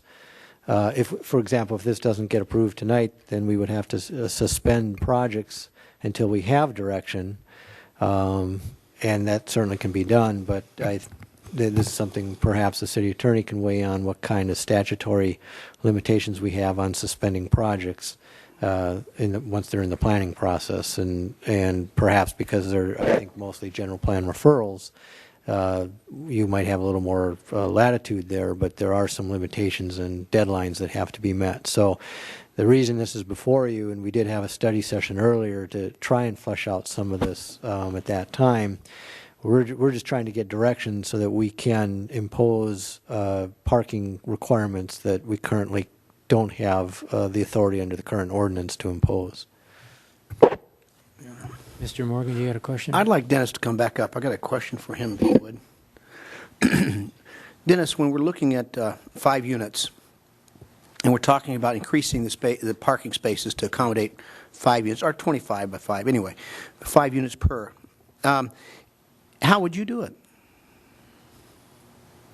I mean, there's the one about I just told you about having 4 or 5 parking spaces in the condominium unit complex up in Scam Springs I went into, because I parked in one of those. And that way you have, it's basically 2 cars per unit. Now, would that work? I mean, I'm kind of partial to distributed spaces, and that's one of the problems that happened in Wickford. The final approval of that project did not have what I'd call well-distributed guest spaces throughout. So what you wound up with was this one fringe area with spaces and, up against the wall over near the mixed use, and other spaces that weren't there. So I think that idea from Cam Springs of scattering them, I 5 here, 5 there, 5 there. alluded to it when I said you wind up with a giant parking field. So basically, do you want to wind up with something that basically looks like, well, I got 60 parking spaces out here in a giant parking lot, and No, it's you don't easier want that. to manage. I don't either. I'm talking about 5 and 5. And Yeah, I would look at them distributed. What the number should be, I of course I don't have a dog in this fight for projects that must get processed, so I'm in a little different place. But I have no issue with whatever has to get done, in a timely manner. But I think ultimately it makes sense to revisit the whole thing, But distributing them, maybe 4 bedrooms starts being a tipping point, and what rental rules are, if there's anything about that. That's Okay. Thank you, Dennis. Brian, do you want to maybe shed a little light on if there's some questions here and where we need to go tonight? Well, in terms of where these various projects are in the planning process and what kind of deadlines they're facing, I would have to look into them to be able to give you an answer on that. You basically, in terms of the timing, you have the option, if you want to modify this ordinance tonight, to either, I've heard a number of potential changes that are being considered, at least by some council members, whether you're going to require aprons, whether you're going to increase the number for units with parking aprons to some higher number than 2, or increase the number that don't have parking aprons to some number higher than 3. So if you wanted to do that tonight, you could do that. You have that flexibility under the law, and you could wordsmith it tonight, or you could give direction to staff to bring it back to you at your next meeting with those changes. Okay. Mr. Mayor, in terms of projects in process, we have several general plan amendment referrals that we are working on, and they are doing site planning so that we can have a project description in order to get the environmentals going on these projects. If we take a step back and don't move forward on this, then we're stalling the environmental process on these projects. They can't finish their site planning, and we can't move forward with general plan amendment referrals, which then goes into RPD approvals, which goes into allotment approval, and you're approving allotments tonight, for example. So our process keeps marching along at a pretty steady clip. And what we're suggesting is that we make this change so that those that are in process, we're not unduly, inconveniencing and stopping, their process and their investments, and yet taking care of the problem. In fact, for one project that you're going to hear tonight, the project exactly after this, we worked with the developer to increase his guest parking based on these ratios, knowing we were coming to the council so that with this, so that we could at least have a better success with that project and succeeding projects than if not. We have other developers we're working with where we put them on notice and said, we're coming to the council to increase the parking requirements. You've got to start building this in, or you can expect to get rejected. So the word's out there that the parking's going to increase, and I think we're making a good faith effort on these 1 and 2 and 3-bedroom projects to be able to solve the problem that Tom has had to deal with. Okay. Your Honor, maybe I can just add to that. So you understand why this is before you, and there are some timing issues. And then you've raised some good questions that we discussed a little bit this study session and thought we had addressed through this. But if there's some concern, obviously you don't want to make a decision without feeling comfortable you have all the facts you need, at least to protect against future potential problems. So maybe a way to consider moving this forward tonight is getting what we need now to address what's currently in process, and then we can always revise with additional information later for other types of projects that currently aren't in the process. So 2 points to consider. One is the question of aprons. And I think that's just something we're looking for direction. And I think tonight, one way or the other, do we want to see projects with aprons? Because the aprons, as you raised good points, aren't just to deal with a parking count. It also has a certain, it creates a certain other set of benefits in a community if you want to go that route. It does also create some impacts in limiting design. So we're just looking for direction there. One way or the other, whether we change parking ratios to whatever they may be, I think that's a separate issue. We're looking for direction on those aprons. The other is, and then that goes to what is the number of additional spaces we should provide. We didn't just kind of pull these numbers out of the air. We looked at projects where parking was a problem, looked at the amount of spillover and what appeared to be the additional demand beyond what supply was available. And I'll use Wickford, that seems to be the example that we all point to tonight. When you look at the amount of guest spaces that were provided there, it was only the 2 per 5 with no driveway aprons. If we were going to go with the current proposal, we would have seen 50% more parking available. Now, how it's managed is a question whether it's available to the residents, not just guests.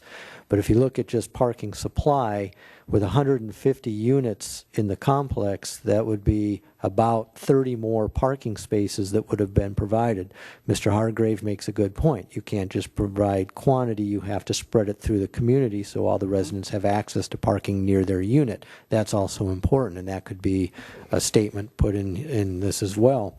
But when you look at the amount of parking that spills out onto the streets and the parking areas around Wickford, it varied between 20 and 30 that we could count, and so we felt that was a reasonable number to increase the parking by 50%, and that would have addressed the problem. And if we had provided that at the beginning, we probably wouldn't see the parking issues that have developed in the Wickford area.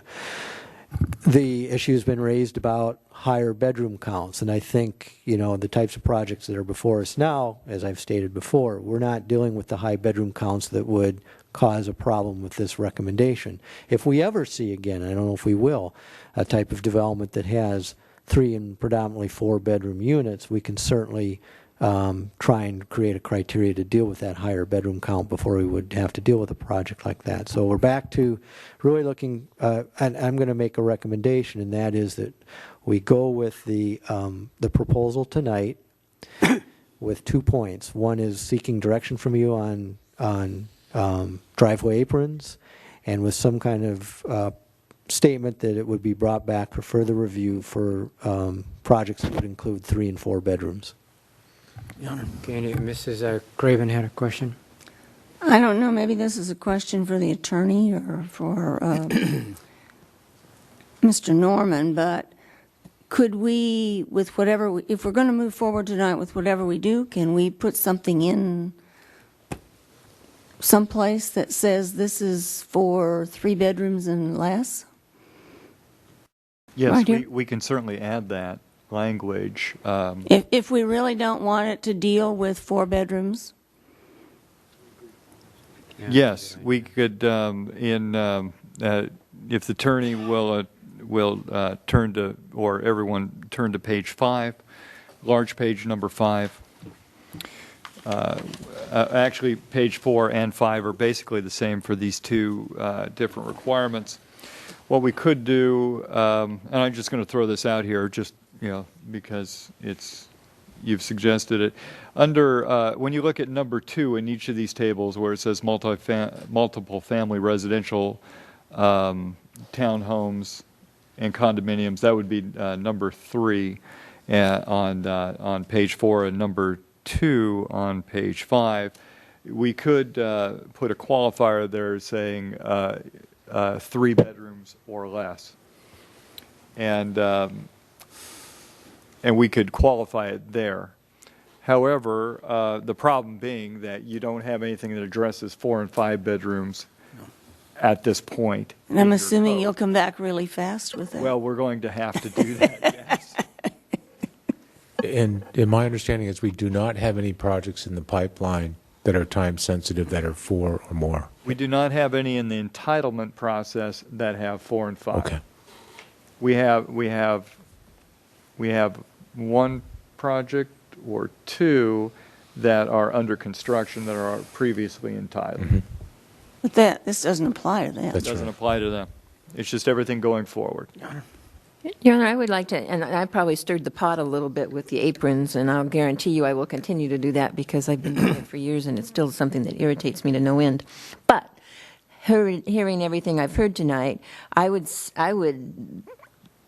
be more than happy to vote on this tonight, include the 1 to 3 bedrooms covered with the criteria that you bring back, and we have a really good discussion about all the other things we've talked about here, including aprons, including what happens with students. I'd also like to hear if you're able to restrict who you rent to. I think that's something that we really need to hear about. I would be very surprised at how you could do that. But have a good discussion about all of this rather than rushing in and making decisions about, other things other than what's presented. And if that's acceptable, I would be more than happy to. Okay, I don't have any more blue cards. Would anybody else like to address us in this I forgot issue? we were in the middle of- Okay, with that, I'm going to close the public hearing. And any comments or questions other than what's been said? First of all, we've had a couple of discussions, and I'd like to get my 2 cents in on 2 parts of it. We've had more than a couple of discussions or topics of discussion. But I really think that if we're going to move forward tonight, we need to limit this, whatever we're going to do, to 3 bedrooms or fewer. On the other hand, I agree with Mr. Morgan that we need to up the number. Yes. Your Honor, that's why I've been pushing to up that number to 4 and leave it to the developer to come through with his design patterns as far as the porches are for set-asides like we talked about, here, there, convenient set-asides between buildings. I think we need to leave it in their hands before we start telling them how to design these things. But the number of 4, I think, would fit, and they could work with that. Are you talking about just 4 or 4 and 4 or 3 and 4? Talking about 4 guest spaces for every 5. We need some clarification here. Look up there, mister. If you look at the screen with the proposal, I'm taking to mean what the situation on the right. If the unit does not have a parking apron in front of the garage or a dedicated side parking stall, then 4 open guest spaces. Are you suggesting something else? That's what I'm suggesting. Okay, then what do you want to do on the left side, if anything? Leave it at 2, 3. or do you want to move it to 3? Well, you have 3 there now, right? No, we have 2 there right now. Well, look, please, the screen says we're moving from 1 to 2. Do you want to move it from 1 to 3? How convenient would that be to do in that space? It's not about convenience. 20 spaces? 20 feet? Well, you can do it. Oh, you mean you can increase it and design it into it where you have 3 spaces? Yes. Yeah, what you're suggesting on the right-hand side is that there be 4 open guest spaces for every 5 units. Yes. Okay, now over on the left-hand side, do you want 2 open guest spaces for every 5 units or 3 open guest spaces for every 5 units? That's if they have an If they apron. design it that way with porches, then of course. If they have an apron or a side loading stall. Well, 3, but because you have the guest spaces 2 added to that, right? No, it's added. That's part of it. Okay. I know, but if there's 2 spaces you're going to use or 3, there's a difference. Okay, if the unit has a parking apron Yes. in front of the garage, or it has a dedicated side parking stall Right. for the unit, then we're suggesting currently that there be 2 open guest spaces in the development for every 5 units of housing. And so the question becomes, do you want to have 2 open spaces for every 5 units of housing in the situation where they've got the apron or the side stall, or do you want 3 open guest spaces for every 5 units? I want 4 still. Could I point something out too to consider? If we were to change the left side, so we're talking now about where there's driveway aprons, and say that a development is required to have driveway aprons plus 3 guest spaces, that would generally encourage developers to probably then not build driveway aprons and try and build only 4 parking spaces, going to the right side, the 4 spaces for every 5 units without aprons. So you may be defeating what I'm hearing one of the goals is to provide driveway aprons. And an apron. So another way to look at it is what's recommended on the left where there's 2 guest spaces. If you have driveway aprons, at least the 20 by 20, you have 2 spaces there as well. So you're really also creating 4 spaces with what's currently being recommended. Can they mix it? So Or what they you have that plus if they don't have aprons on some for so design maybe another way to purposes? say it is you could require 4 guest spaces for every 5 units, Right. and the number of driveway apron stalls could be counted towards that number. So if you have a driveway apron with 2 spaces, you could count it as 2. If you only have 1 space in a driveway apron, you only get credit for 1. So under the 2, you'd have 3 spaces to build, 3 guest spaces to build, because you've got 2 there. 1 is normally for the parking for that unit, period.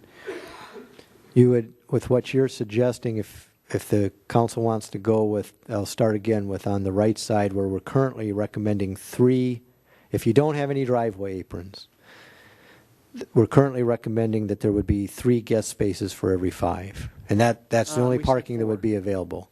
And you're requesting 4, and so that would be something, if that's what council wanted to go with, is 4 units parking. Then we could introduce the idea of then what do you want to do with driveway aprons. You could either consider that a separate criteria and go with what we're recommending, for example, of a driveway apron plus 2 guest spaces beyond that. Or you could possibly, if you wanted to go to the 4, say, but you could use a driveway apron as credit towards those spaces. Time out. You're going to have 1 space for each place anyway, their own space. Where? Each unit, are you not? Consider an example where there's no driveway apron. So like we showed with Wickford, right now there's still, with what's being proposed, an option where a project could be constructed with no driveway aprons of any type. It may be confusing that we have these 2 options for driveway aprons. Those aren't your only 2 options. You could have a scenario where there are no driveway aprons, and then what we have been recommending is in that scenario, no driveway aprons. You provide 3 spaces for every 5 units. They're just parking spaces spread throughout the community. You're asking to go to 4. Same thing. It could be 4, but then they would be parking spaces just provided somewhere in the community, not as a driveway apron, but just somewhere along the street. So that's what we're referring to, the 3 or 4 spaces. Now, if you want to introduce driveway aprons into the design, because driveway aprons create a parking opportunity, you don't need as many guest parking spaces. How do you want to handle that? What we're recommending is that since you introduce some additional spaces, if you do have a driveway apron, you can lower the number of guest spaces. What we're recommending is that if you have driveway aprons, you also should provide 2 guest spaces for every 5. You mentioned going to 3. What I'm saying that the potential pitfall of that is when you look at the amount of area that it takes up to provide a driveway apron plus 3 guest parking spaces, it's actually more efficient for the developer to not build the driveway aprons and just build 4 guest spaces. So now you're encouraging developers not to build driveway aprons, and I'm hearing that that's counterproductive of what some of the other council is saying they'd like to see in the way of driveway aprons. So what I'm suggesting is you could just stick with your 4 per 5, and where you have driveway aprons, give credit. Say if a driveway apron is wide enough for 2 spaces, count it as 2 spaces towards that 4. That gives them the option of going which way they want to go. Correct. That's fine with me. Your Honor, Yeah, Mrs. Craven? I'm going to try something here. I'm going to make a motion that we adopt what was presented with the following exceptions. First of all, we add that what we're doing tonight is for 3 units and fewer. So it does not apply to 4 units. What? Mr. Morgan's already confused. If you got 4, okay, I said 5 unit, you got 4 bedrooms, it doesn't apply. Because we're going to, We're only talking about 3 and below. We're not. that's what I'm saying. We'll take 4 out of the equation. We already said that. No, we haven't, because I'm making the motion right now. So it applies to 3 bedrooms or fewer. That's correct. And if there are parking aprons, we would have 2 open guest spaces for every 5 units. If there are no parking aprons, we have 4 open guest spaces for every 5 units. That's my motion. I'll second it. I have a question in your motion. So this only applies to 1 and 3, to 3 bed. 3 or fewer. 3 or fewer. What happens, so if you had a 4, then you'd go back to our old ordinance? No, they got to look at it and bring something back out. I think they understand that they're going to have to bring us We're something gonna for have to bring 4 something back. before we get to there. Fortunately, there is nothing that will come before you in the near future that has 4 bedrooms. The earliest would be potentially if there was a general plan referral next year, but we don't have anything in the foreseeable future. So that gives us time to bring back some type of information for you to consider to give us guidance on how we would treat units that have 4 bedrooms. Okay. And so so I understand. So now the only thing you're changing is you're going from 3 to 4 in scenario 2? In scenario 1, it will be going up to 2, but it's as they recommended. In the other scenario, it would go up to 4. Does not. So instead of 3, it go up to 4? Yes.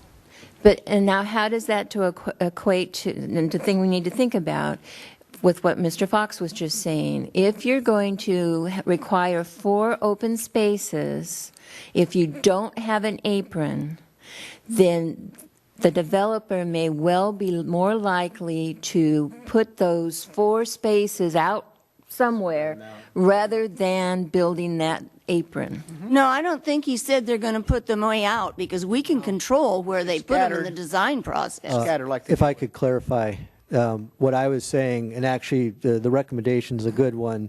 What I was saying is on the left, if you took the increase from 1, not to 2, but all the way up to 3, now you're requiring 3 spaces plus a driveway apron. That is what would encourage a developer to consider the other option.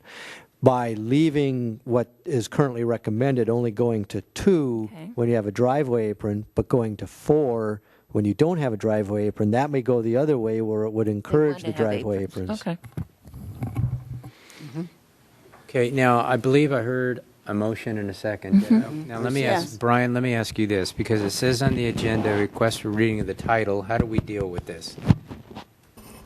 You have to get what we want in before you start. Well, you would need to modify the language, and the way I'm understanding it is the only change to the ordinance is changing the number 4 in the right scenario, number 3 to 4. So on. We'd also be changing these tables on. If I can, let me walk you through the changes. Good luck. On page 4, we're going to deal only with page 4.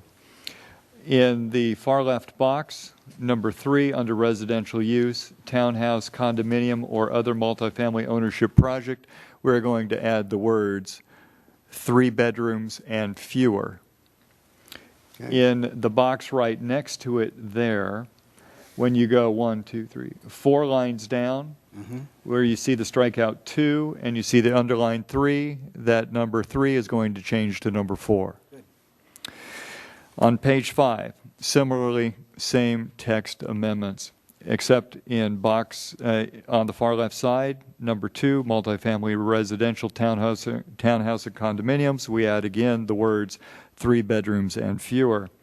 And then, of course, in the next box, required number of spaces, where you have strikeout 2, underline 3, the underlined word will be 4.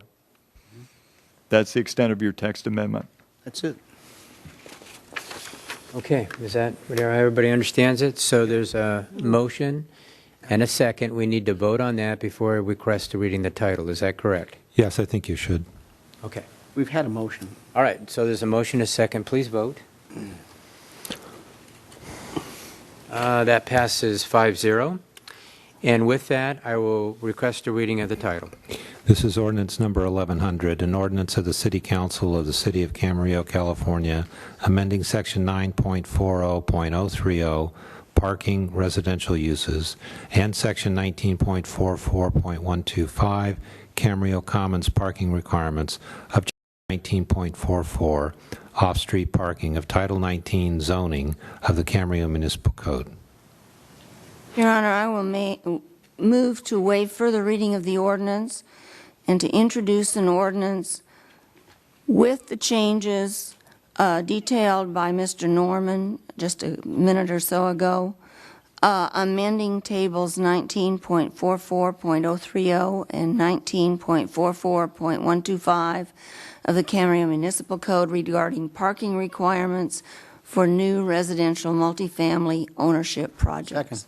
Okay, there's a motion and a second. Please vote. That passes 5-0. Thank you. Okay.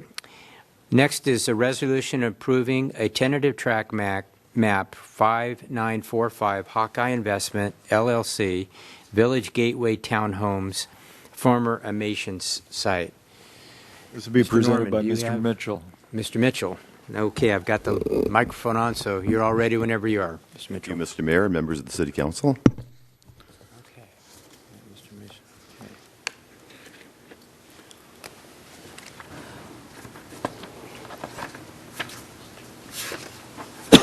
Apologize for my voice tonight. He's around Mike. Well, there's three of us. Our Bill. He's at the same time. Yeah. An application has been received from Hawkeye Investments requesting approval of a tentative tract map for condominium purposes. The approval proposes to subdivide the recently approved RPD 188 residential townhome project into 87 for-sale airspace condominium units with common landscaping, access, and parking. The project site is located on 7.85 gross acres within the former Imation site, located at 350 South Lewis Road in the RPD 30U zone. On September 25, 2013, the City Council approved GPA 2012-1, which changed the land use from industrial to high-density residential for the 27.56-acre FF Realty parcel at the southeast portion of the former Imation industrial property to allow the site to be developed with multifamily housing. The Council also approved companion application CZ 315, which rezoned the site from M1 to RPD 30U. On October 1, 2013, the Planning Commission approved LD 527, dividing the FF Realty site into parcels 1, 2, and 3, and included the proposed Mike Loza Drive. On October 15, 2013, the Planning Commission approved RPD 186 on parcel 1 for 368 apartment units, and RPD 187 on parcel 2 for 82 apartment units. Parcel 3 was withdrawn from consideration until it could be redesigned as a for-sale product. The redesigned RPD 188 townhome project was reviewed and approved by the Planning Commission on October 7, 2014. The subject condominium map, which will allow for the sale of the townhomes, was reviewed by the Planning Commission on October 21, 2014, and recommended for approval by the City Council. During consideration of the General Plan Amendment and companion applications for Village Gateway, Mitigated Negative Declaration 2013-5 was prepared to address the impacts of development of the property into high-density multifamily residential neighborhood. Prior to adoption of the General Plan Amendment and companion applications, the MND was approved and included mitigation measures to address the various impacts and a monitoring plan to provide for implementation of the mitigation measures. The mitigation measures have been included as conditions of approval and will be implemented during development of the site. No further action is required with regard to the MND at this time. The amended general plan land use element designates the entire 27.56-acre FF Realty property for high-density land use. The subject parcel 3 is bounded on the west by Lewis Road, on the north by the Rexford Industrial property in the M1 zone, on the east by the undeveloped parcels 1 and 2 of LD 527, and on the south by the EJM Industrial property. The manufacturing facility at the FF Realty property was demolished in 2011, and the site has since been remediated of all toxic substances. The facility's athletic field, which remains at the west leg of the industrial site, is the location of Parcel 3. The field has been minimally maintained while awaiting development and is no longer used for athletic activities. Vehicular access to the site continues to be provided via the two connections from Lewis Road and Dawson Place and 3M Drive.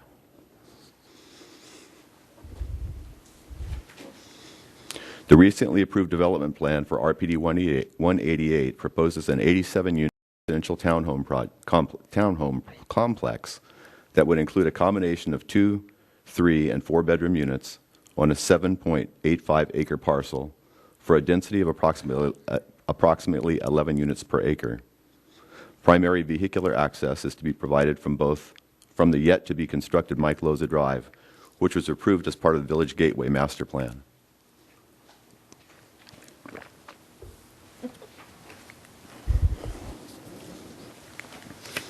A 26-foot wide privately owned interior street system would contain 35 guest parking spaces distributed throughout the project. The site includes common usable open space within the development, including 3 recreation courtyards. The development plan shows 14 buildings on the site with a minimum of 3 to a maximum of 9 units per structure. The individual units are townhomes, with each building being 3 stories in height.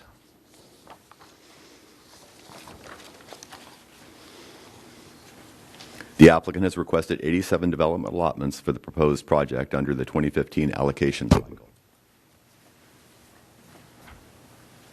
The Camarillo Municipal Code requires a tentative and final map for all subdivisions creating 5 or more parcels or condominiums.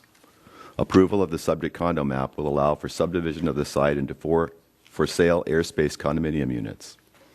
While the Planning Commission would normally have considered both the condo map and companion RPD 188 at their October 7th meeting, Tentative Tract 5945 trailed slightly and was ultimately reviewed and recommended for approval by the Planning Commission on October 21st.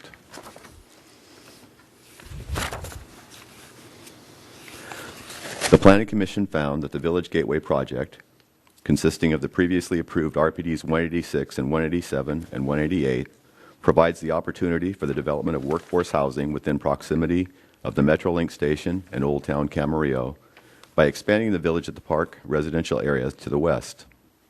Lot 3 represents the final portion of the former Imation site to be considered for residential development as a result of approval of GPA 2012-1.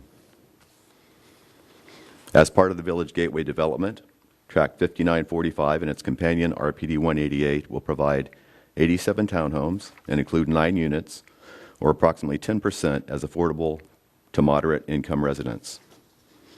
The development is conditioned to be built under an affordability agreement, which was required to be approved by the City Council prior to commencement of construction.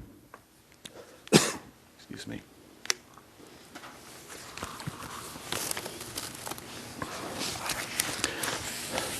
In exchange for agreeing to maintain the affordability for an ongoing period of time, a waiver of the provision of recreational vehicle parking was requested.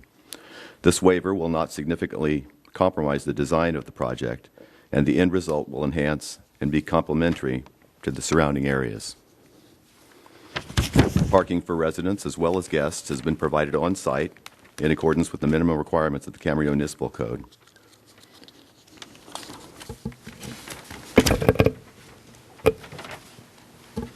In addition, the project has been reviewed in accordance with the city's environmental guidelines for the implementation of CEQA. The mitigated negative declaration indicates that there will not be any significant environmental impacts which have not been addressed through mitigation measures described in the M&D. Finally, conditions of approval have been attached to the project that detail the requirements for development of the site and include mitigation measures. At the conclusion of the public hearing, the Planning Commission adopted a resolution recommending approval of the proposed tentative tract map and provided observations that were used as findings in support of the tentative tract map. This concludes staff's presentation. Your Honor, I'm going to add 2 points. One, I did hear in the presentation that there were included in the mix of units some 4-bedroom. I apologize if I was wrong when I spoke. I understood this to be a project with 2 and 3 bedroom units, so we can check first of all to see how many, if any of them, were 4 bedrooms. Secondly, though, that would be a secondary issue to the parking count that this project includes was designed based on the recommendation or the proposal that we had made to you that would have 3 guest parking spaces if they did not have driveway aprons, which this project does not. Now that the criteria has been modified to 4, this would not meet the criteria that you adopted earlier tonight. So then the question would be whether you would want to allow this project to proceed without meeting the criteria, or whether you would want us to potentially revisit this with the applicant to see if there's a way there could be a redesign to get us to either close to or accommodate the criteria that was approved. Mr. Mayor? Yeah. I'm trying to find the number of parking spaces on site. Do we have that? 35 spaces on site. How many? 35? We have 87 units and 35 spaces, Yes, sir. and each unit has a garage or two? 2-car garage. 2-car garage. And No aprons. 35 extra spaces. Is that what I'm? Yes, sir. That's 2 per every 5 units. So we have 174 spaces for the units and 35 extra spaces, which bring you up to 209 spaces. Is that right? No, the way the criteria that was approved would be applied is we would look at, there's 87 units. That divide that by 5 and then multiply times 4, and that would be the number of guest parking spaces that you would need to provide. So, or roughly 80% of that. So you'd be looking somewhere close to around 70 parking spaces if you want to have 4 units, parking spaces for every 5 units. I think you'd be somewhere in the range of about 70 parking spaces that would have to be provided. How many are there now on guest parking spaces? 35. 35, so double of what's there now. Does make sense. Okay, any other questions? Okay, this is an advertised public hearing. I have 2 cards. Let me call them as I received them. First, Mike Mishler.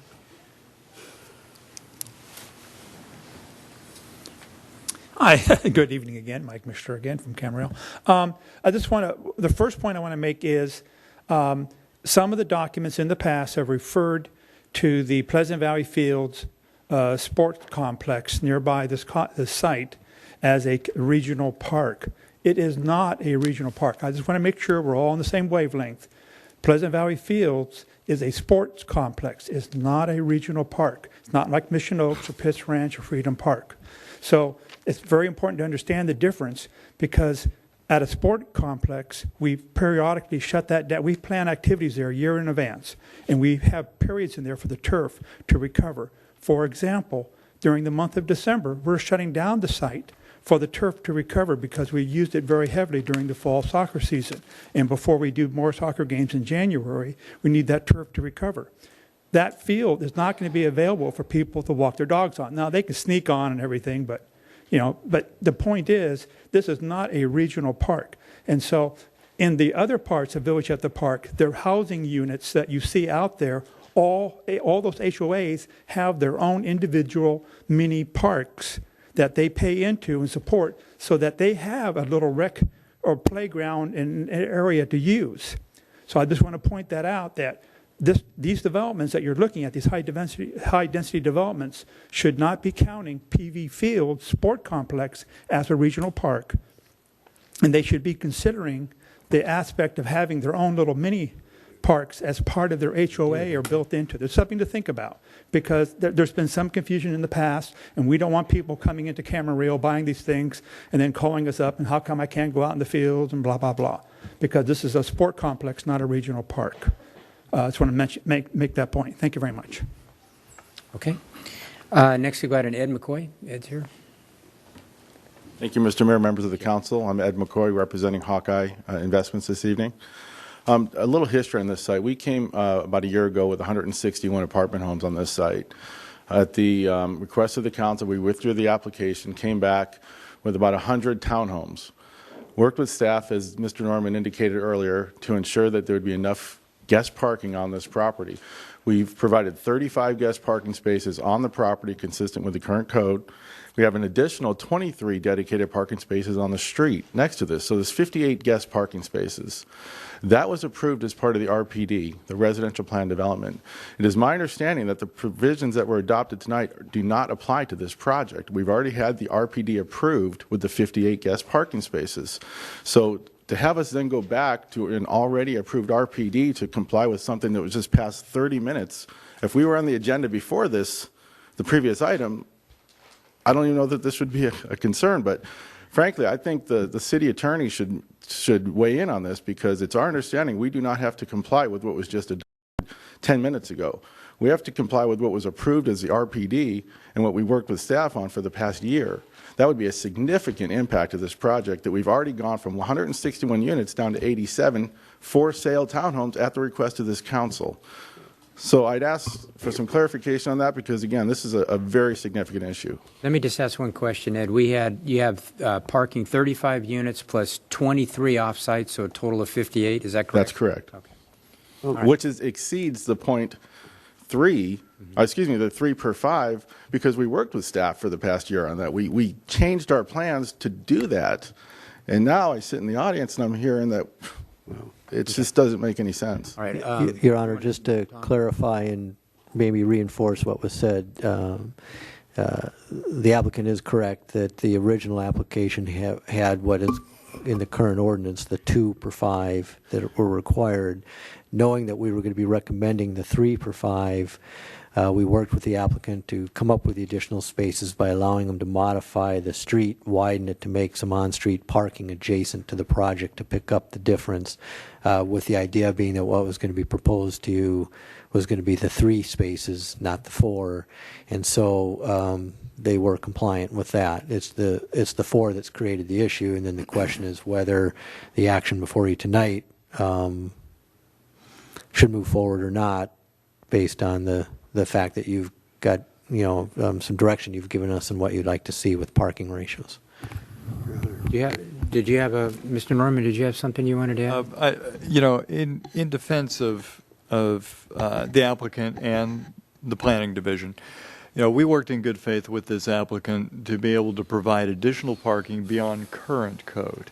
And as of tonight, we are still within current code, and we will be 45 days from now, because your introduction will need to go through a second reading 2 weeks from now, and then it will finally be enacted 30 days hence. So about 45 days from now, your new standards will be enacted. Having gone through a lengthy RPD process and with an RPD approval by the Planning Commission, I would highly recommend that we move forward, not imposing the just introduced increased parking requirement on this particular development. Okay. Mr. Little had a question. Well, I was going to make the point that the ordinance that we adopted or set in the motion to be adopted isn't an ordinance yet, and it won't be for 40. Well, it gets introduced 2 weeks from now, and then goes to 30 days after that. Excuse me, just for clarification, it has currently been introduced. Okay. 2 weeks from now, you'll have your second reading, at which it will be adopted. Yeah. However, there is a 30-day enactment period. So you're looking at mid-January. Correct. So it's not even in effect. No. Counselor, did you want to add anything to the discussion, or we? No, I think Mr. Norman's accurately stated the situation. Okay. Mr. Morgan, did you? Your Honor, I think the developer and our staff have done a responsible job looking ahead and seeing possibly that the recommended three could work, and they made it work. And I don't see how, with this project where it is tonight, I don't see how we could change it to the new standards until another project comes up later that doesn't apply. I agree. Okay. Any other, Mrs., did you have a question, Mrs. McDonald, or anything? Or? At some point in time, have a question. Yeah. Well, yeah. Let me just ask. I don't have any more blue cards. Does anybody else? Okay. Let me have you give your question then. Go ahead.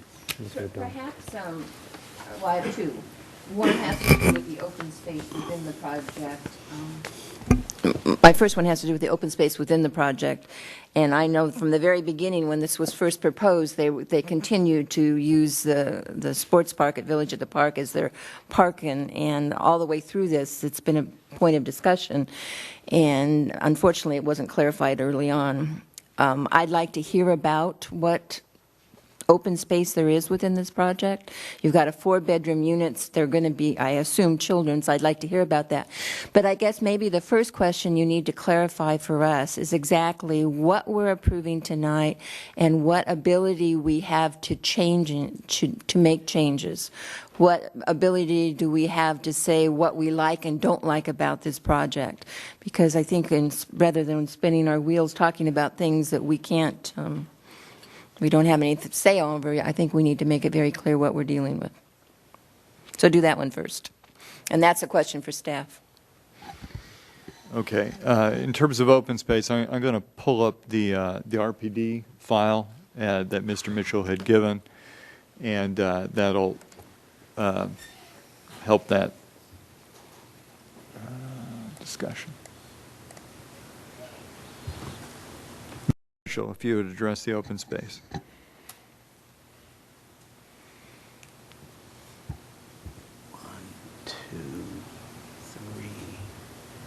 Three areas.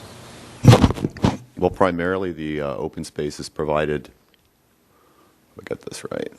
Oops, that wasn't it. There it is. In 3 recreation courtyards, one here, and one here. This one contains a tot lot, turf area, and picnic tables. I think this is the barbecue pavilion in here, and then this one over here has the pool. And then there's various open spaces around the perimeter of the property. And then of course, the bike path that's provided along Lewis Road runs along the west side of the site. Below, down here, you can see the amenities that are offered in those 3 recreation areas. Mr. Mitchell, did this project pay, or will it be paying park mitigation fees in lieu of parkland dedication? Yes, the Village Gateway properties combined will be paying over $2 million in park fees. And there is a tot lot, you said? Yes, it's over on the west or east side. So they're going to pay $2 million in park fees? Yes, sir. And Where does that $2 million go to? Pleasant Valley Park and Rec. Park Rec does. To the rec and park? And where do they propose providing the park space for this development? It's up to the Park and Rec. It's up to the park. They'll use it to buy land to develop parks.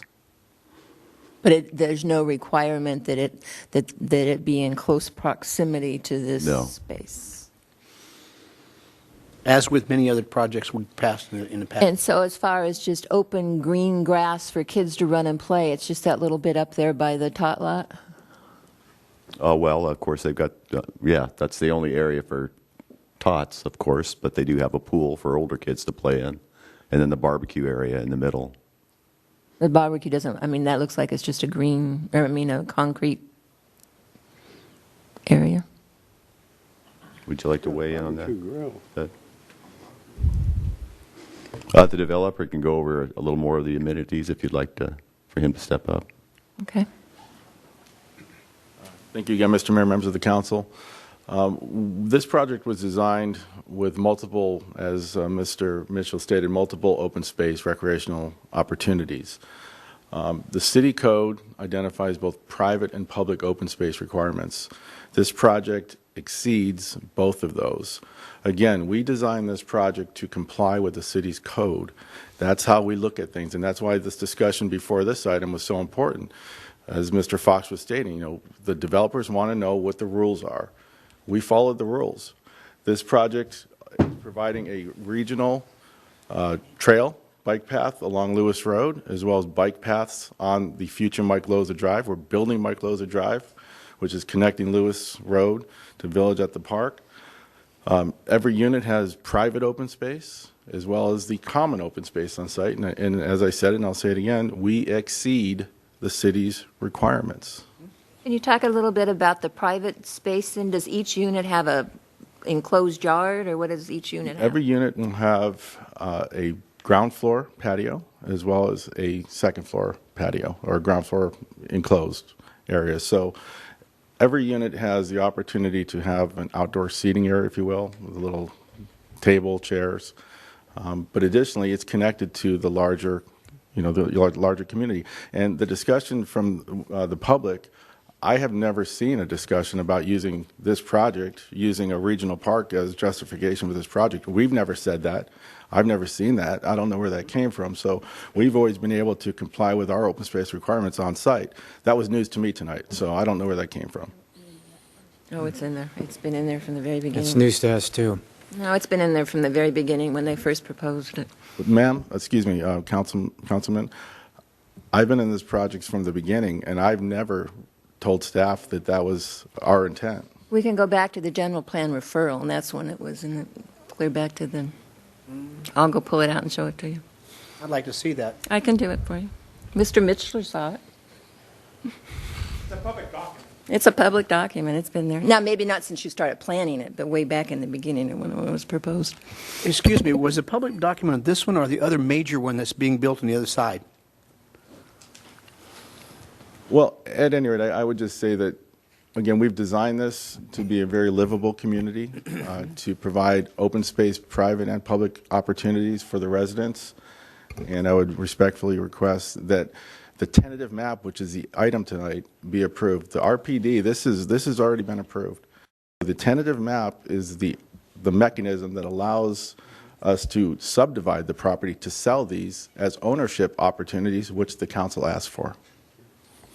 Thank you. Yeah. Okay, anybody else want to come forward? Okay, with that, I'm going to close the public hearing. And let's open it up for... Your Honor, just perhaps there was a question about RPD versus the action tonight. And did you get the answer from the applicant that you needed, or did you... Yeah, okay. Just wanted to make sure, unless you needed staff to elaborate any further. Okay. Any discussion, Mr. Little? How many, do you know how many four-bedroom units there are in this project? Mr. Mitchell, do you have that answer? Yes.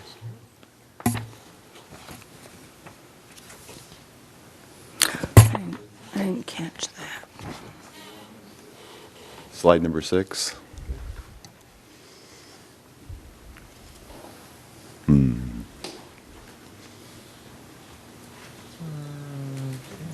Let me get to a different view here. Looks like 31, 4 bedrooms. 31?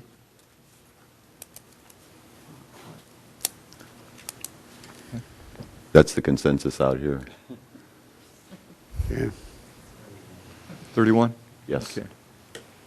And let me understand that that between your request and that of the staff, the number of this piece of land had 188 approved apartments on it. No, it was withdrawn before it went to the Planning Commission for apartments. Oh, okay. Withdrawn to redesign as a for sale product. So then it was redrawn from 188 to 77. 87, I The first believe. project was 87. The first submittal was 151, 161, and then the number was reduced down to 87. Okay, 161. Down to 80. Okay, thank you. Your Honor, I will clarify, perhaps to answer the question a little bit further, too, the number of four-bedroom units where we had said in the parking count that would be an issue in the future to consider because this project has an approved RPD. At that time, basically, that established that the criteria at the time for parking would apply to the units that were approved at that time. So, in essence, this is one of those projects that would already have passed. It is not a future project to apply the criteria to. So whether it's 4 bedrooms or 3 or not, it doesn't violate any of the current policies. Okay, thank you. Any other questions? I have one. Maybe, Tom, you can answer this. The open space and the tot lot, was the applicant ever told that basically they're not going to be able to use the sports park as part of their open space on this particular project? Well, first of all, there's a difference between interior open space and park requirements. And so it is not a requirement that each subdivision or development have its own private park, for example. And that's why we have either parkland dedications or we have in lieu fees. And they are paying a park in lieu fee and have met the interior open space requirements for this project. Okay, I just want to make sure that, apparently what I'm hearing is that they're not going to be able to use the sports park. So I'm just thinking a marketing plan. Are they going to market it as to say, you've got a sports park, basically down the street there? I guess that's a marketing issue that, you're going to have to decide what you're going to do. But as I understand it, they're paying fees to the park district of up to $2 million, if I'm hearing that right. Well, that's $2 million for lots 1, 2, and 3, not just for lot 3. So that'll be over time? Well, that'll be the whole Village Gateway project. Right, but when do they pay that $2 million? Is that up front? Prior to occupancy. Okay, prior to occupancy. Okay. So I'm just, the question is, do they feel with, 31 four-bedroom units, that there's enough open space / park space for that to be marketable? That's my question. Mr. McCoy, you're free to answer. Thank you, Mr. Mayor, members of the council. We are comfortable with the design and the amount and distribution of open space on the property and in the community. Mm-hmm. Okay. Do you have other similar projects that have about the same amount of park space visas, adding the pool as well, recreational opportunities, if you will? Mr. Mayor, the company that I work for, the parent company that I work for, has built 100,000 multifamily homes across the nation. Mm-hmm. And the open space that's provided in this particular property exceeds probably 80% of those. And in every one of those, we have been very comfortable and have seen no issues with the amount of open space on the property. Okay. Okay. Thank you very much. I have one other question, Mr. Court. One other specific question for him. The tot lot, the swimming pool that were up there, that's just for this 87 units. The other 2 lots will have other open space areas for residents of those units. That's correct, and that's a good point to make. I appreciate that, council member. Both lot 1 has 2 pool areas, as well as tot lots and paseos, and lot 2 also has recreational amenities on the property as well. And again, we are providing a bike trail through the community, as well as a bike path along Lewis Road. Mr. Morgan, I think, did you have another question? I just have a comment, Your Honor, because I got to straighten something out with Park and Rec real quick. When that park is open for a public activity, because I know my grandson's out there playing soccer, and I'm out there all the time. Dogs are there, people visiting to watch the soccer games. Everything is out there. When the park is open, it's open. And you can't stop public from going into a park. Anyway, unless it's a reserved event, our park is closed. Otherwise, you can't stop them from coming in. What I was saying is, just clarify this. Like, for example, if there is a tournament going on and ASO or Eagles or some organization rents a facility, which they do periodically for a tournament, and when ASO does the strawberry tournament, they'll typically have 110 soccer teams in for the weekend out there playing on that field. We have enough field space for 140 teams to show up, but for parking restrictions, we don't have enough parking to support 140 teams. So but when they rent that facility, we do restrict. ASO does not allow dogs on the fields because we have problems with dogs biting referees and stuff. So the dog people have to walk on the paths around. Right, but ASO can and does restrict the dogs from the fields. Now, what I was talking about as a sports complex is during the month of December here coming up, right around the corner, that entire complex, all that turf is going to be shut down for an entire month. That's reasonable. No practice. That's reasonable. Nobody can use it. I understand that. No, that's what I'm saying. But I'm saying during the other people time, are not going to be able to walk their dogs on that turf during the month of December. Oh, I understand that. That's an oddity. No one can. But I'm talking about when they're not closed. They can walk around that thing. They can do all kinds of things. Yeah, we're not restricting that. Okay, well, but the site is closed about 3 months a year out of 3 months out of 12 months. Walk their dog there 3 no, months. that's okay. As long as you understand that. But the residents, what we're concerned about is people are going to move in. They're going to see all this grass out there, and they're just going to assume that they can go out there and use it any way they want. They can't. But that's why I'm just trying to make the point that everybody has to be in the same wavelength about that. That's all. But they can walk around it, though. They just Yes, can't we have run on the path, as you know, going up by the parking lot there in the freeway. Even onto softball fields where they play softball at nighttime, they can watch games with their dogs the whole shot. Your Honor, mean, there's ways Your of Honor, using it. I'm Yeah, not I sure guess what the Mr. question Fox, is I now. guess Mr. You have the path. Are you going to maintain it? That path that we're talking about is owned and maintained by the city of Camarillo. Right. Yeah, we have the path. You don't have the path. We don't have that. I'm saying that. We don't have that path. No, I never suggested we had that path. Your Honor, I think we're getting far afield from where we are. And I do have one question of staff, and that is how is the access to Lewis Road handled? And is there any left turns out of this street of Mike Losa, or if it is, or do they have to go up to Dawson Drive or Dawson Place?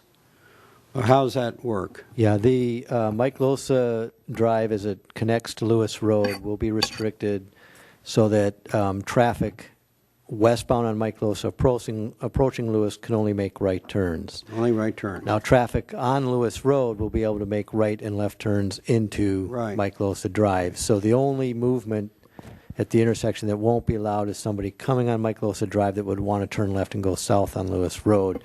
In looking at the typical origin and destination patterns from the project, most of the traffic will be oriented to the north on Lewis Road, so it really won't be restrictive to too much traffic, because anybody who wants to head to the freeway or come to Old Town can make the right turn. Anybody returning from the freeway or Old Town will be able to make the left turn, and so it's not that restrictive. So that's at least what's going forward with this project. Now, in addition, the project to the south, a separate project from this, what we refer to as the EJM site, as they're looking to lay out their street pattern on their site, they will have a connecting street from Mike Losa that will connect through the EJM property to Lewis Road at what is proposed to be a traffic signal. So for for whatever that percentage of traffic is that wants to go south, they will eventually have access to a signal. Okay, that's fine. Tom, Thank did you have a comment, or Dave, did you want to make a comment? Did I see something? No.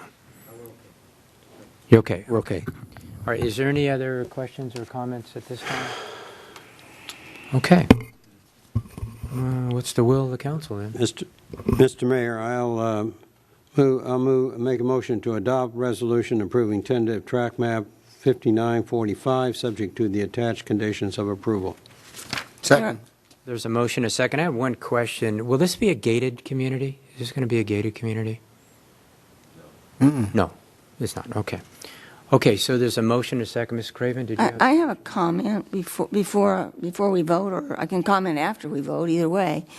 It had been my assumption, because knowing the timing it takes to get an ordinance passed, it had been my assumption that what we did on the parking ordinance was not going to apply to this particular project because of timing. Okay, any other comments or questions? Okay, with that, please vote. That passes 4-1 with Mrs. McDonald opposing. Okay, that gets us down to the resolution 2015 Development Allocation Cycle Award of Development Allotments. Staff member on this is going to be Mr. Our Burrow. consultant, Mr. Burrow. Man who needs no introduction, right? Good evening, Your Honor, members of the City Council. I'll try to go through this fairly quickly because it seems a little bit more straightforward this year than in years past.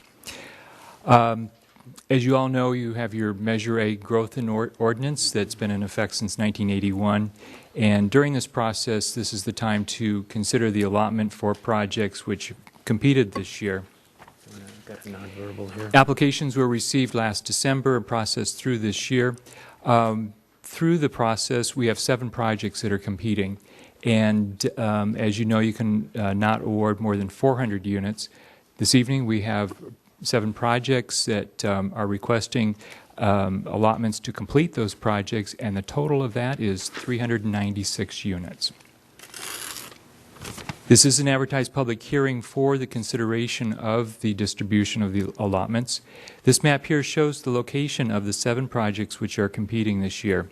We'll go through each of the projects just as a quick refresher for what those include, but you can see that they're located 2 at the west end of town, 1 in Old Town area, and then these projects here at the Village Gateway and the Village at the Park area. These are the projects. They have all been approved so that they may compete. 3 projects which had made application initially have been withdrawn. They were not able to complete their timely processing this year to be able to be considered for competition. The predominant number of these are apartment units. We do have 1 project which is 12 lots for lot sale program or custom homes, and then an 87-unit townhouse project which you just did consider for the track map, and this is for the RPD 188 approval. And that's a summary: 297 apartment units for 5 applications, and then the townhouse and lot sales program. First project is Lot 1 of the Village Gateway. This is a site plan refreshing your memory of the project for Lot 1 of the Village Gateway project, and this is for multifamily. This project did receive allocations last year, and the number that they're asking for it would be to complete the project. The next one is the companion to that. This is for Lot 2. They're asking for 77 units. 5 of the units would be exempt and would not require allocations. And this is for Lot 2 within the Imation property. And you can see the site plan here showing the multifamily units. And for here, the rec center here does include the building and the pool area. Similar design to the 3-story units for Lot 1. Lot 3, which you just considered for the tract, is for an 87-unit townhouse project. It does include the 9 moderately affordable units. However, they do still require allocations. Only low and very low units can be exempt.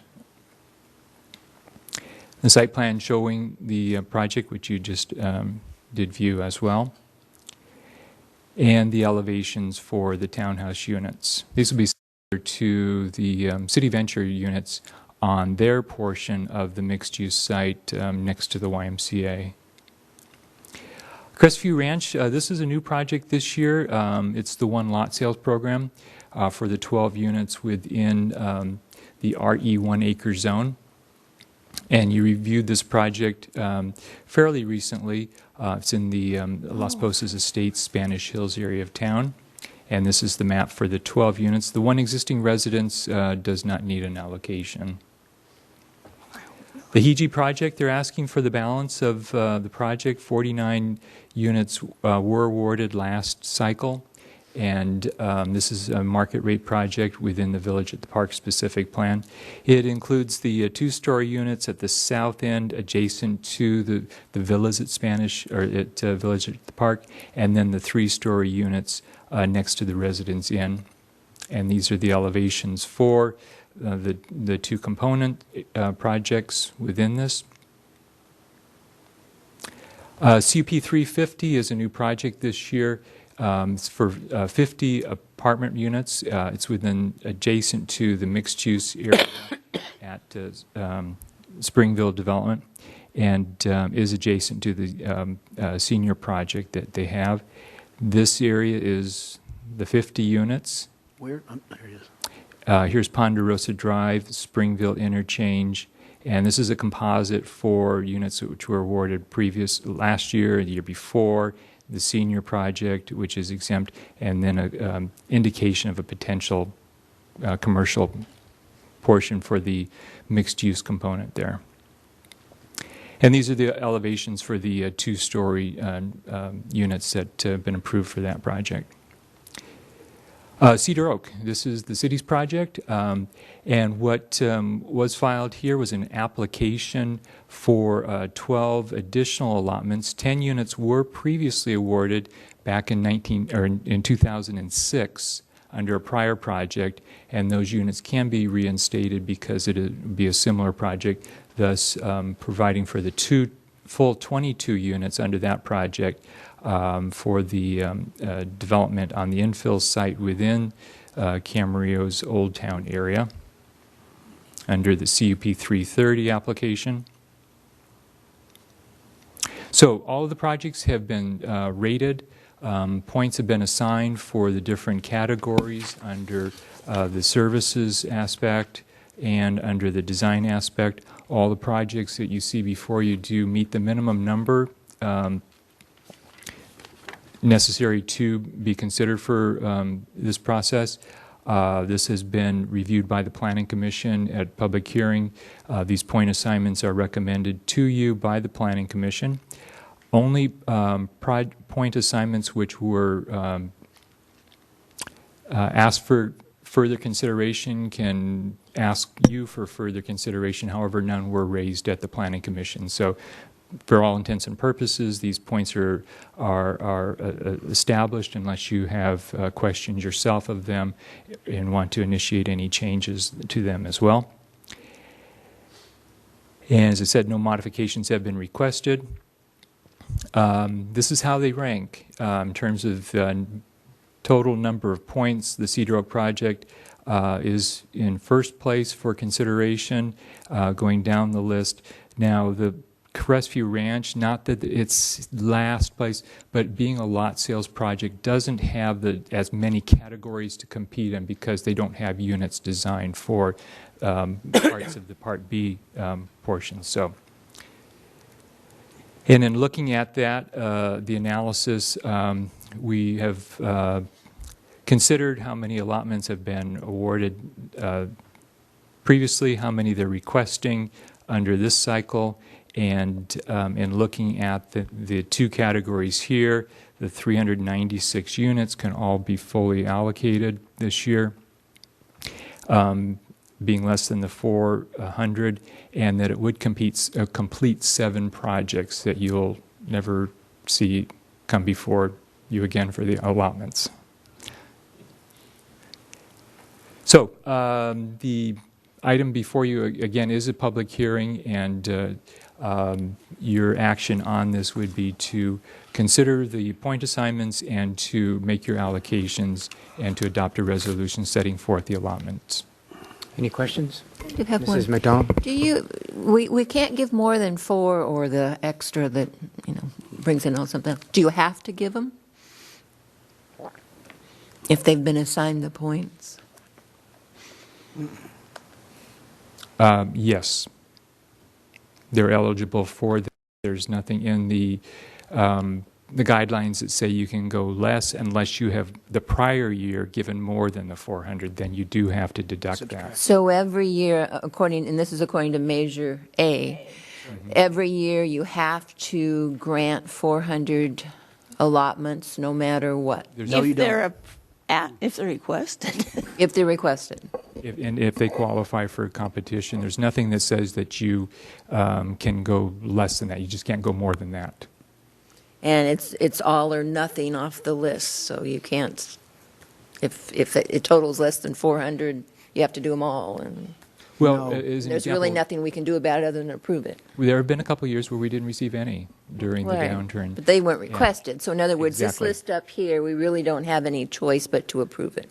I disagree with that because I put this together and I know what it says. We can go under 400 each year. Yes, we can if we have reasons and good enough to go under if we wanted to. It's not necessary you have to go at 400. You just can't go over. You just can't go over it. So what else can you do? There's got to be some good reasons for not wanting to go over. I mean, maybe it's the water, maybe it's this. Your Honor, perhaps to clarify, the reason this is just one step in a variety of discretionary approvals that you have on a project. So if a project comes before you that you don't feel is appropriate for the city through the RPD or other processes, you can deny the project because it's not meeting the your goals. However, the idea is if it's gone through the planning process and you feel it's a good enough project to receive, the planning entitlements and the approvals, then at this stage you can't deny the allocation for it to move forward if it's available. Only if there's an emergency situation like water or something else that is declared emergency situation, you can then stop. Yes. I thought it said you could go 40 less if there was a good reason. And I thought it said at the beginning, and I understand the attorneys went through and got rid of all the shalls, but I thought it said the city council shall grant 400 allocations per year. If there's an emergency, you don't. Sorry. I helped put that together. Okay. Well, we're not talking emergencies. Well, I just gave you a reason. Any other questions? I think it's just very important, I'm sorry, for us, and not just us, but for the public to understand, this really isn't a discretionary decision tonight unless there is some emergency. And is that a true statement? I think it's important to understand that this is a growth control measure to regulate the number of buildings or the unit total. It's to regulate the number of buildings that are allowed to be entitled to be built. Now, what I mean by that is that they have already received entitlements to where they have gone through a process, there's been a process of approval, an opportunity to legally challenge the project. Those have passed. And so they are fully entitled in terms of zoning. What this does is it provides a mechanism to slow down how many units come to the market at one time or are built at one time. But it does not provide a mechanism to then deny a project that has been entitled previously through our zoning code. So let's take, for instance, if there was a project in that list that I had personally voted no against. At this point in time, do I vote no on this because of that project? Or am I basically required to vote yes because it's now in the allotment cycle? I will defer that to the attorney. That's the dilemma I'm having here. Well, if that's a question for me, you can vote no on this if you want.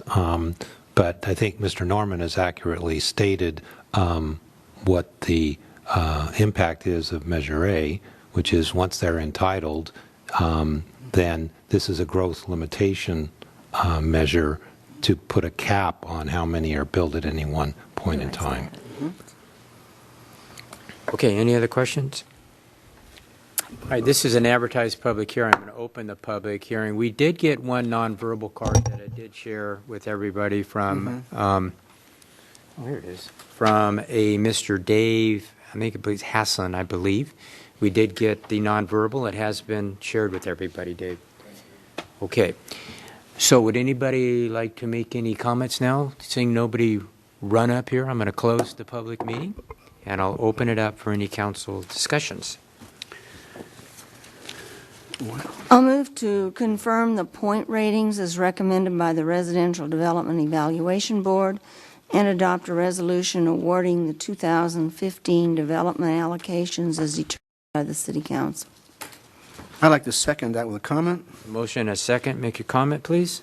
Yes. I was one of those who put Measure A together, and it was to keep us at a steady rate of growth, not Los Angeles, somewhere else.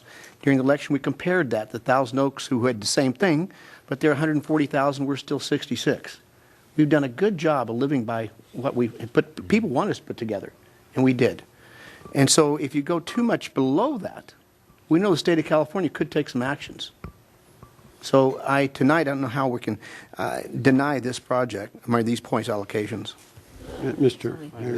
Mayor, I'd like to make a comment myself, and that is that I think one of the reasons why the city looks the way it does and has quality housing throughout it is because of this process that's been in place now for 30 some odd years. Long time, hasn't it? And because if you spent time to look at it, you'd see that these houses, the projects and the houses themselves, if they're being built, are evaluated as to all kinds of factors to make sure it's quality housing that gets approved. So, yeah, it's a growth control measure, but it also has done a lot to encourage good housing to be built in this town. That's right. With good design. I think a good mix, too. So, okay, please vote. That passes 4-1 with Mrs. McDonald in opposition. Okay, that gets us down to item E. It's a resolution of necessity for the acquisition of 10,595 square feet of permanent easement and 9,824 square feet of temporary construction easement on the property located at 6529 Santa Rosa Road. Staff report, who is taking? Yeah, Mr. Mayor, actually, this item we would like to omit from the agenda. We've made some progress, and we would like to take it off the agenda for now. Okay. I have an alternative suggestion, which would be, since it is a public hearing, that we open the public hearing, see if anybody wants to speak to it. Okay. If they don't, then that we would continue the public hearing over to your December 10th meeting. That way, it would give a further opportunity for potential resolution of this matter. Okay. So that, All right, that would be with my that, recommendation. I will open the public hearing, ask if anybody wants to speak on this agendized item. As nobody's coming forward, I will keep open this meeting, I believe, until the December 10th meeting. Is that correct? Yes. Okay. So with that, we will Your Honor, continue this. Can I ask a question before we close this? To the city manager, you said there's progress being made on this matter. Is that the reason we're keeping it open?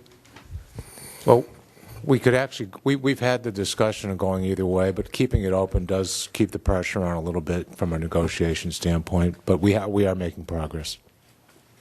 Well, someone who drives this road 2 or 3 times a day, I can tell you it's a project that really needs to be done. So I hope we're on the way. Okay, so with that, we are going to keep this public hearing open until December 10th. Now we were going to go into recess to do our further closed session items. Will there be any announcements after the closed session? None are expected. Okay, so with that, we are in recess.